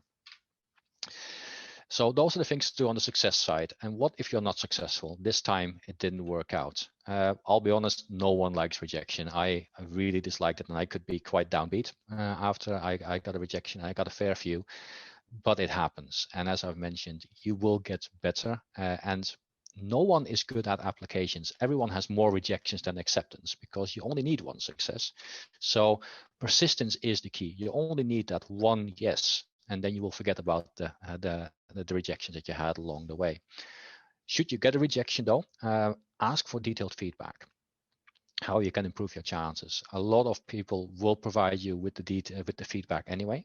Sometimes they will only provide it when you ask for it. There are also companies and institutes that don't provide you feedback at all, which in my opinion is unacceptable, because you've put a lot of time and effort into it, and I don't think it's too much to ask for someone to write at least a half a page of feedback based on what you have done and what went well and what didn't go well. At the very least, I think it's a good idea to ask for feedback, because if you get it, you can use it to improve. And it's also good to always bear in mind the numbers game that you are playing, right? If you are looking for a faculty position, then it is good to bear in mind that only 45% of all PhD students actually do become faculty. So if you go for that, that means you're trying to get into the 45%, which means that you will get a fair few rejections before you actually make it. And there's no doubt in my mind that anyone in this group who sets their mind to it can get there. But just bear in mind that it might take longer because the chances are a bit lower and you have to wait for a position to come up and be successful because you are competing with a lot of people for the same jobs. And that might make it a little bit easier pill to swallow. Okay, I think I'm almost on schedule for the wrapping up. For your convenience, I tried to pull together a number of heuristics for applying for various jobs.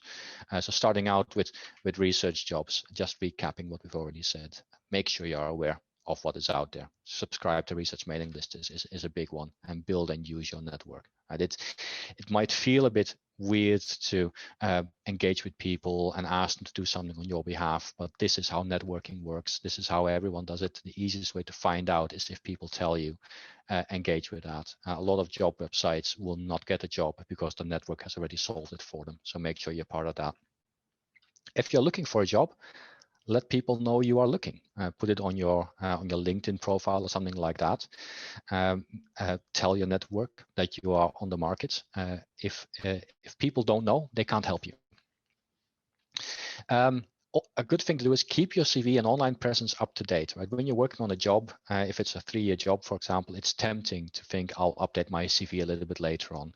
But you're going to collect a lot of information for your CV. Honestly, there's going to so much stuff going to go on there. So make sure you regularly, once every 3 months, for example, update your CV with the latest information. If you do it in LaTeX, for example, you can have a very nice LaTeX document that has everything. And then depending on whether you go for the academic or the industry one, it can comment those out when you compile it. You can automate that. We're all software engineers. Makes sense. Have CVs for academic and industrial positions, have the full fat one and the curated one of 2 pages, and specialize your cover letters and CVs for each application. I've already mentioned that.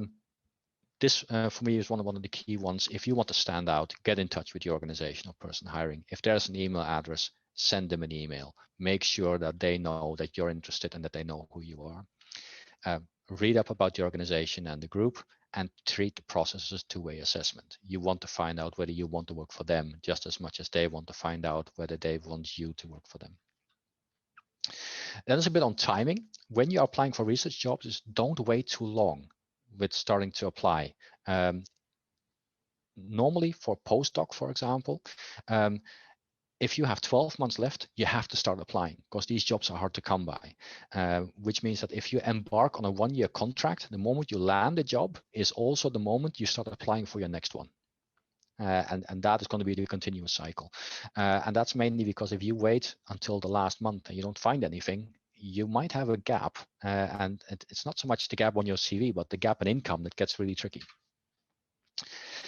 Make sure you have a regular stream of applications going out. I'm sure there's nothing surprising there. And normally I would go for 2 applications a day when times were dire, and when I was early on, 2 applications a week. And a point that I've for my own career is if at some point the career path you're on or what you're doing is not exactly what you want, don't be afraid to pivot. Careers are not linear. Your initial plan is not your be all and end all. A couple of points on surviving the job interview. I've highlighted the structure of the interview, so make sure you know the structure because then you know what can come in, and it helps with settling your nerves. And prepare good answers for the default questions at home. Chance to present yourself, so don't be too shy about talking, but don't keep going and going. Find the middle ground there. Read the room a bit. And keeping in mind that I've mentioned this is don't be worried about making a small mistake or something like that. Nobody expects you to be perfect during a job interview. You just want to make sure the person is appointable and has the right skills. So highlight your strengths and be honest about areas to improve. These testing questions, Fermi challenges, things like that, expect those to come in. You are very knowledgeable in your fields, so you will be able to answer them. So don't be flustered by them, and talk out loud so that people can assess your way of thinking. I already mentioned this, but also make sure you have a couple of questions to ask yourself because this is your chance to assess them. And as a matter of courtesy, I would hope the panel thanks you for attending. If they don't, I would consider that quite rude, but also the other way around. It is always a good idea to thank the panel afterwards. It it puts a very positive note on the experience towards the end, and it does make a difference. And then for the research career in general, and this is really wrapping up the thing here. Go after this research vision that I mentioned earlier. When you are looking beyond your PhD, make sure you have a plan in mind of where you want your research to go, and say plan your career 3 years ahead at a time. It is absolutely fine to think, well, in 3 years I want to be here, and then every year revise that to see if you still agree with that. I already mentioned monitor the job markets, applying before the contract ends, online presence, a lot of stuff that's already repeating here a little bit. Might be a bit of a mental thing here. Be positive about what you can achieve, but also realistic that it might not happen, right? I like people who aim for the stars, and if they fall a little bit short, you're still doing really well. So don't be too discouraged by that. Make sure you also don't put all your eggs in one basket. I did it in the past with expecting a project proposal to come through, and if it doesn't, then all of a sudden you're out of options. Make sure that you see opportunities when they come along and identify them, because they may not come again. However, if you do miss out on an opportunity, don't worry. Other opportunities might come, even if they weren't exactly what you were looking for. And this is more of a case if you are really embarking on an academic career. We've already touched on this. If you want to go the academic route and postdocs and things like that, be aware of how much that will ask of your life. If you go on 1 or 2 year contracts and regular relocation and moving abroad, if that's what you want, it is really great. And I really enjoyed that time in my life. But if that's not what you're looking for, if it's not possible, for example, you have a family, you have a young child, and it's just not possible to keep relocating that much, then that will shape what your career will be. There are always some kind of trade-offs to make. And you also have to think about, already mentioned before, managing your time and work-life balance. How much time do you want to spend on your career, and how much do you want to put in to achieving a particular direction? All these things work together a little bit. And presumably don't make the same mistake that I made early on in my career, where I thought academia is where I need to be and nothing else really fits the bill, because as it turns out, there's a lot more out there than you know, and when you put yourself into that, you might find out there's other positions that are equally gratifying in a completely different way.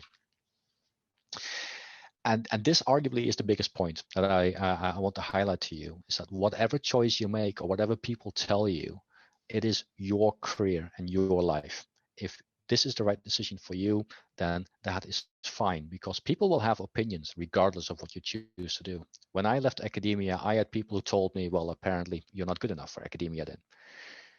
That was their opinion. That is absolutely fine. I have no problem with that, because this was my career and my life, and I made the choice to go a certain direction, and they made the choice to go their direction, and that's absolutely fine. People are allowed to have opinions. I have no obligation to listen to them. That's kind of how you can see that. So whatever you do, make sure it's something that works for you, and then always keep learning. That is definitely a good thing.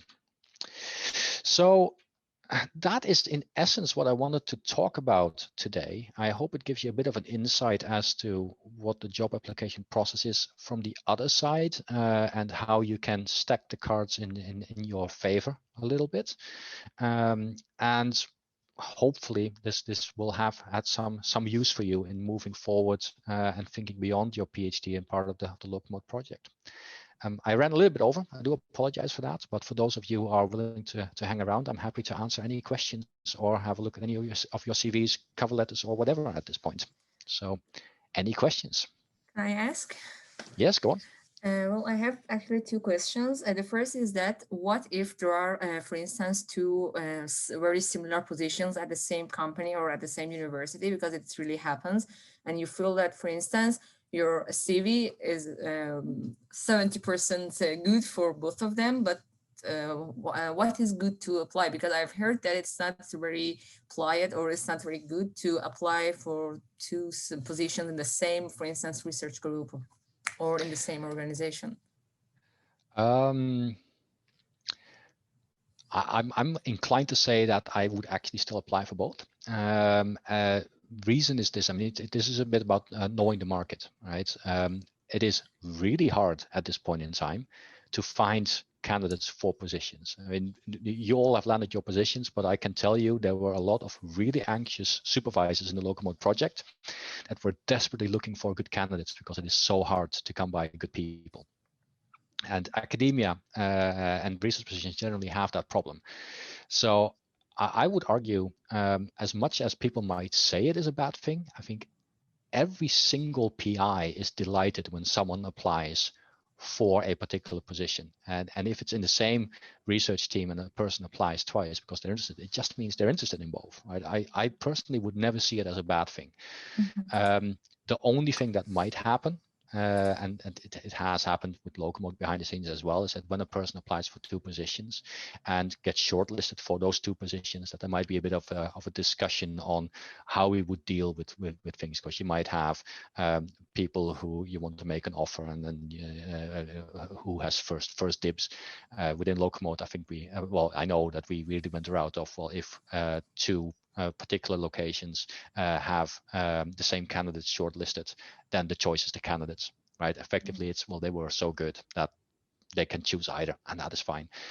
And that's how I would see this as well. If it's in the same research team, it doesn't really matter, because in a way it highlights that I'm happy to do either, which gives the research team options, and it gives you options. Yeah. And just another question. Is there any possibility that in the interview they ask us about our expected salary, what we expect? It can be, yeah. It is definitely possible. It is good to have some kind of number in mind. So it's good to do a quick spot check of market competitive rates for the area. So for example, in the UK, London salary will be quite a bit higher. So if they ask you for a salary in London and you give the Norwich salary, for example, then you're selling yourself short. But it is good to have some kind of number in mind, definitely. Yeah, I think it's, for instance, for me, it's hard to know, because here, for instance, if I'm going to compare with the salary that we get, we just heard that you get very good salary right now, and the rest of PhD students don't get that much. And I don't know exactly how is the situation, for instance, in European countries, and it's very different. And since we are applying for different countries, I don't know really how to have an average an average value that I can have in mind, because for instance, for PhD, it was very regular to apply for very different countries. Yeah. And I don't know if you have any suggestion to have some numbers in mind. Oh, I wish I would. The thing is, when it comes to academic positions, they typically won't ask you for a salary because the salaries are kind of set. And PhD positions are a bit odd, right? When you look at PhD positions, they typically are funded by funding bodies, and the funding bodies tend to calculate what an appropriate salary would be, and based on that, they will give you the funding. And then depending on the funding body, you might get wildly differing salaries. So some of you might have realized that the salaries that you're on is quite different from PhD students that aren't on an ITN inside your organization. And that's because the EU calculates the pot of money quite differently from other funding bodies. So typically for a PhD position, they wouldn't ask you for a salary, because the funding is the funding, and that's it. And the weird thing about this kind of funding is that once it's gone, it's gone. But also we have to spend it, right? If we have something left, then we have to give it back, and we don't want to give it back, right? We work too hard to get it. So the salary will always be filling up the pot that was available for you. So for PhD positions, likely you don't have to worry about it too much. And it's almost impossible to get a number, as you say, because there is no such thing as a standard PhD salary. When it comes to permanent positions, it's a little bit different, but salary negotiations typically only happen in industry positions where there's a bit of flexibility. And in that case, it's all about not being shy. Right? I've always been told, don't talk about money and don't ask too much. Don't think too much of yourself. That's pretty much the mantra from the area where I'm from. But that is not exactly put you in the right position when the question gets asked. Right? You should be able to ask what you are worth, at least market value for the skills that you bring in. yeah, but it's more of an industry kind of thing. It doesn't happen very much in academia. Yeah. Okay, thank you. No worries. Any other questions? Yes, me. I have 2 questions. Actually, one is a follow-up in the salary question also that I was thinking. I know, like in the academia, as you say, it's kind of more established, but in the industrial, my thing is, I know, like here, at least in Spain, and I think in other European countries, they don't tell you, like you don't have even an idea of how much it can be, because in the States you have a minimum and a maximum, and then you say, okay, if I can work it out with the minimum, then I will try to scale, but the minimum, it's okay, I can survive in that. Because sometimes, like at least here in Spain, sometimes when I see other friends of mine that are from like here from Spain and they go to work in the industry, sometimes the salary is like, I cannot, like don't even bother, So depending on, of course, the country, but my question will be, when is okay time to ask for an idea? Because I feel like companies sometimes ask you, oh, how much is your expectation? Like, don't ask me that, like I think that's really unfair, because I can go, if I'm in a niche, I can go to the low to what I think I can survive with, and then they just take an advantage of it. And if I go too low, it's like, oh no, this is, I don't know. I feel like it's kind of odd, but I guess we don't have this range. When is because I feel like in your presentation seems like in the end, it's the negotiation. It's like, I cannot last, all the, I mean, I want the job, but sometimes it's a long time of sessions, and then even four interviews with manager, with this and that, and then at the end, the salary is not even close to what you can have. So I get, like, my question would be, first interview, second interview, like when it would be kind of okay still to ask an idea of a salary estimate? It's a good question. I would argue if it depends on the job ad. So what BT does, which I really don't like, is say competitive salary, which is nothing, doesn't tell me anything. So normally I would, if you want to know, I would start asking when you get in touch, when someone says, if you want to know more, send an email to this person or get in touch with that person. Try to get to talk to them, and then raise it and say, well, look, I need to know what kind of salary band we're looking at. I don't need an exact number, but just a band of what I'm looking at, because I need to work out whether it is competitive. And you're right. If a company says, well, what would you like to earn? That is a bit of a cop-out, in my opinion. That's a company indeed being able to put themselves in a position of, oh, you're asking less than I was willing to pay, so that is convenient. I don't think that's how it should work. Sometimes companies do that, and to me, that's part of the assessment you do of the company, right? If a company doesn't want to give you that number, then that might tell you something about that company. If a company can give you a salary band, then you have something to go off of, and then you can say, okay, if this is the base entry, how much do I offer on top? Then I want to earn X, and this is what I'm earning now. You should be able to make that assessment, right? The time of us being loyal to a company and grateful that they want to employ us, that's gone, right? They are buying something from us. They are buying your time and your skills, and you should be remunerated for that. So yeah, you're perfectly entitled to ask that during first contact. But that's the whole point of getting in touch early on and finding out. Yeah, go on. No, I'm sorry. I'm stopping a pool. I'm sorry, because I have a second question. I'm sorry. Yeah, go on. What? Yeah. How? I'm just showing my face. I know when you show your face, you want to ask things. So the other question, it's a question, and also it's kind of if you know about it. In LinkedIn, I don't know how to pronounce it the way I say LinkedIn, but I was corrected the other day that it's kind of LinkedIn or so. So I don't know people know what you mean, so that's fine. So okay, I had been I will say after almost finishing my master till this point. So from time to time, I get people from HR from different companies contacting me personally through DM for a certain exposition just to check out. So I'm wondering if somehow I have two sides of what is happening. One is they have a bot or something that they just look for certain keywords, and then just an automatic message just to people kind of assets. Okay, this exists here, and you have kind of similar things, so you can apply it random thing, or somehow they actually are looking into that you actually looks like you fit, you know, rather than just like a match of keywords and automatic stuff of sending. Like, if you know, have an idea, because I want to know if, you know, this is good to me or this is just like, you know, random stuff.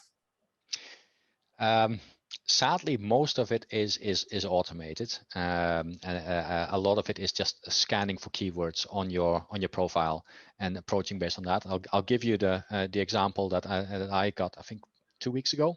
I was approached for, you do software development. We have this great graduate position at this company where you can do Java development. I thought, well, 43. I have PhD and I have 20 years work experience. I'm not sure a graduate position is exactly what I should be going for at this point in my life. Mm-hmm. Kind of highlights that a lot of it is just parsing and throwing something at you, and perhaps you get it, right? There's also the other side. You have actual recruiters who actively go out and look, for example, because you can indicate in LinkedIn, am I looking for something? You can flick the switch and then people can say, okay, this person is looking for something. I'm going to dig a bit deeper and find out. Those people will be there as well. They're a bit more rare. In my experience personally, I've never had someone approach me on that platform where it was actually worth it. Invariably, it has always been, we have a position to fill. I get commission when I find someone, so I will make any link, right?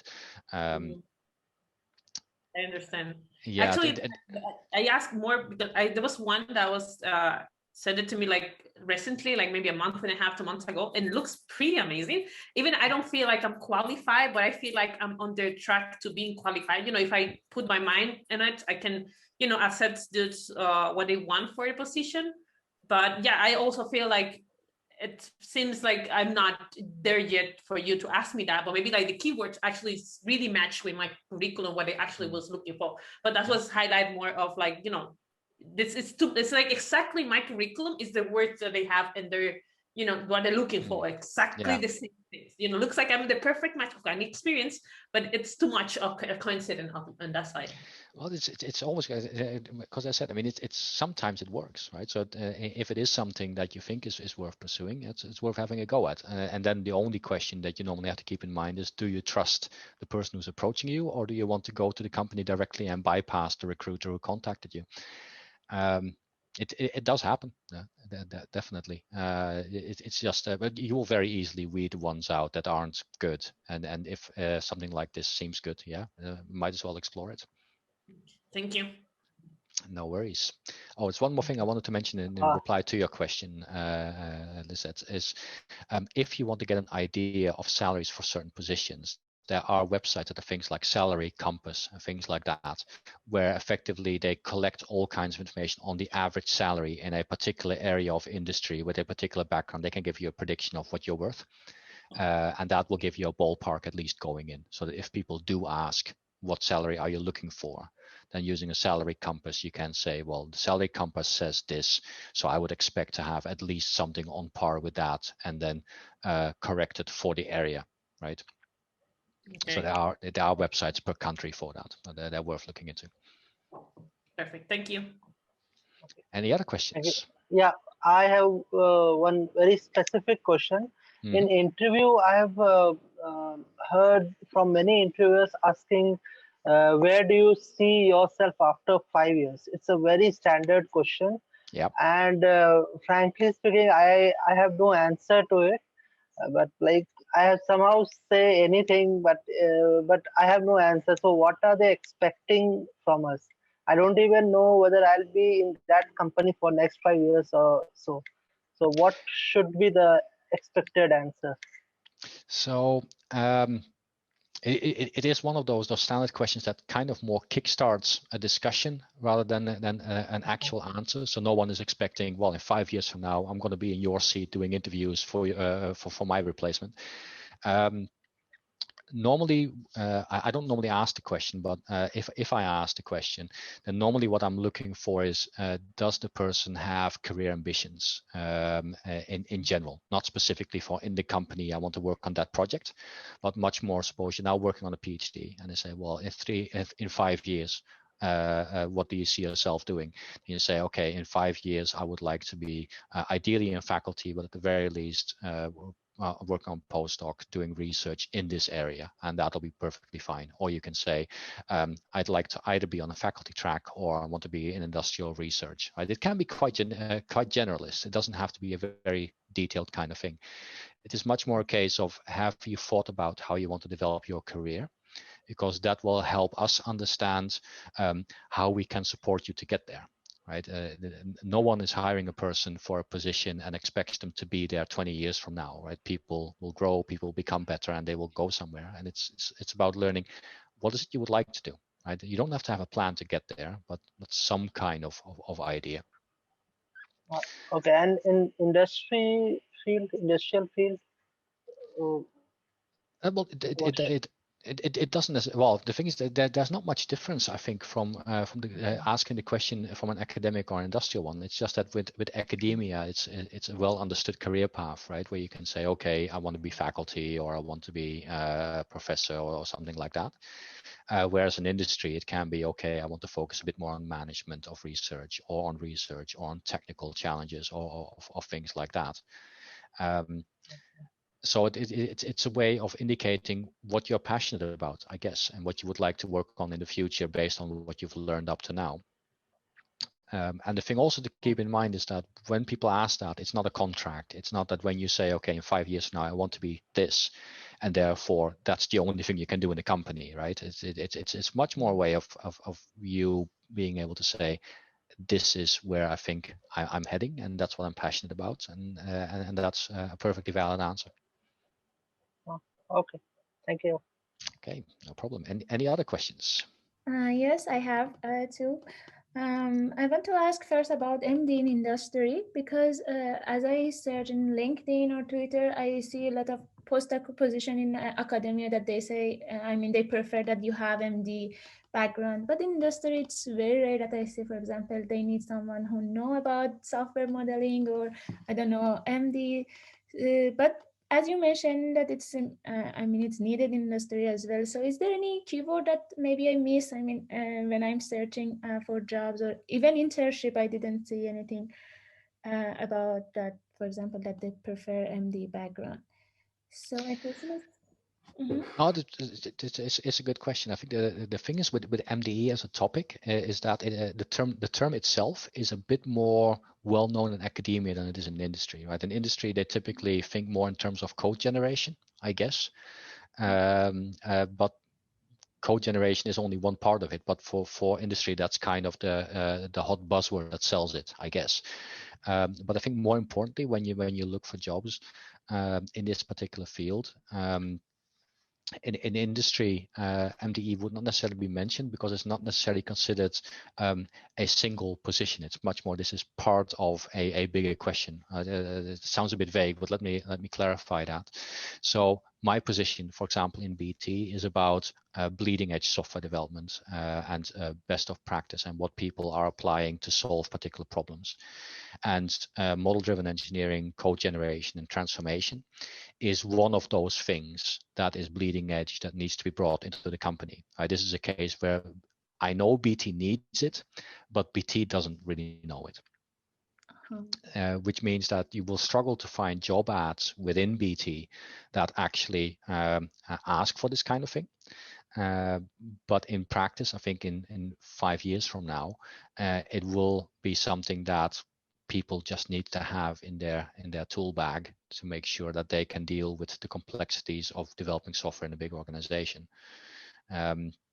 So you kind of want to look at job ads a little bit more in terms of are they asking for standard software engineering practice, which means it's a bit more of a development position, or are they asking for bleeding edge tech leads? And tech lead might be a good one where you bring in new ideas. And then it's likely up to you a little bit to make the connection to the kind of thing they're asking for and how MDE can be applied in that area to solve a particular problem. So yeah, it's a terminology thing more than anything else. I think it is definitely really relevant, but MDE is it's starting to take hold in industry, but it's not as big as some of the other things yet. Yeah, thank you. And another question is about personal website. First, how much is helpful or effective? I mean, if you included, put this address in your CV. And another point is that I think in the personal website it's good to have more detailed. I mean, the same thing that you have in CV, but in more details. But anything else that can be helpful or effective if we put in our personal website, you think? I think personal website can be very useful. It is a supplementary online resource where you have control over what's being said, similar to a LinkedIn profile or something like that. I think it definitely makes sense. In academia, it's very common to have that, and it allows you to, for example, list specific publications, talk about community service, all that kind of stuff that might not fit on your CV. So I think it's definitely very useful to have. And as you rightly say, it is this opportunity to have a bit more space, that if people go out and go to your website and take the time to read it, then that's a bonus, right? That's something that that will definitely help. When it comes to, well, do you actually need one per se if you don't have it? I think in academia, yes, it's worth having it. In industry, likely a little bit less critical because there your LinkedIn profile and GitHub profiles kind of do your talking for you a little bit more. Whereas in a personal, well, that's another thing to think about. A personal website can also say, well, I work in these areas and I'm open to projects with these and these and these. So you might have other researchers coming in who say, that's the person we need. We're going to ask them to participate in our project, right? So there's multiple benefits to having that personal website in academia. I kind of followed this exact path. I used to have a personal website when I was in academia, and when I switched to industry, I stopped having a personal website because I had nothing to talk about, because I can't talk about everything anymore. Right? There's only so much I can say. But... Thank you. No problem. It was very nice, Doug. And it was very interesting for me that you start with your experience. Thank you for that. Oh, thank you. I've given this lecture once before. I always feel very apprehensive talking about myself for about an hour, because at some point I think people will say, oh, for God's sake, let's talk about someone else for a while now. But no, it was very interesting. Oh, very good. I hope it's helpful. I hope it gives you all something to think about, and because I'm sure you will all do very well in your careers, but you will have a bit of an idea of what you can expect. Thank you so much. Any other questions? Yes. So it's more of a general question. So most of us here are international students in their country. So when we are applying, at what point we should mention that, because we would not mention nationality in the CV. So at what point we should mention that we need a visa to work here in academic positions? I noticed that they mentioned that sometimes they need people specific to UK or the EU nationals, but in industrial position, I haven't come across such particular restrictions. Or is it a restriction sometimes for some positions, or it's generic? Some good things there. So starting out with your first question as to when you mention it, I think when you are applying for positions where visa questions are involved, I think it is good to include it straight from the start. So including it on your CV in that case makes perfect sense, because it makes life a little bit easier. Right? It's not to say that when people see our visas required, therefore there will be a shift. It's much more just knowing that these questions need to be answered straight away. When it comes to the question of sometimes it's required, sometimes it's not. So when in academia, when you see a position that says it has to be UK or EU only, that typically is because the funding body that gave the money to create the position has those constraints in place. Right? You will remember for the ITN, for example, there are mobility constraints where a person cannot do one of the positions you have if they have lived in that country for more than 6 months over the last 4 years, something like that. Right? Every funding body has these kinds of constraints, and they come down to, for example, the government saying we're going to create this subsidy, but we want to invest into the development of British students. So therefore, the constraint is only UK people. That's how you need to see those things. It's not because the team has a constraint, but the funding body puts a constraint on that. Because in industry, we don't get money from funding bodies, right? We pay for our salary for our employees. You won't see those kind of constraints. But there is the other side of the equation, that we don't have those kind of constraints. We technically could hire anyone from everywhere. It is also good to keep in mind in a lot of companies, and in the UK, this is definitely true, that work visa can be issued, but universities are normally get access to more work visa from the government than companies do, right? Obviously, both have to pay for it. It's just that it's cheaper for universities and they get a higher number. So companies tend to have far less flexibility to put work visa in place. So while there might not be a constraint on it, it is more tricky for a company to arrange, because the regulations tend to be a bit harsher for companies, which is why in a lot of cases, for example, again, for the Lowcomote project, because PhD studentship is aligned with the university, the visa were easier to arrange, even though some of you are actually working on contracts at companies under a work visa issued under the university. There's a lot of bureaucracy involved with these things, sadly. Okay, yeah. Okay, any other questions? Right, I'll take it as a hint that you're all quite ready to have your lunch. I don't want to take too much of your time. I will circulate my slides to you. I will also include my CV so you can see how not to do it.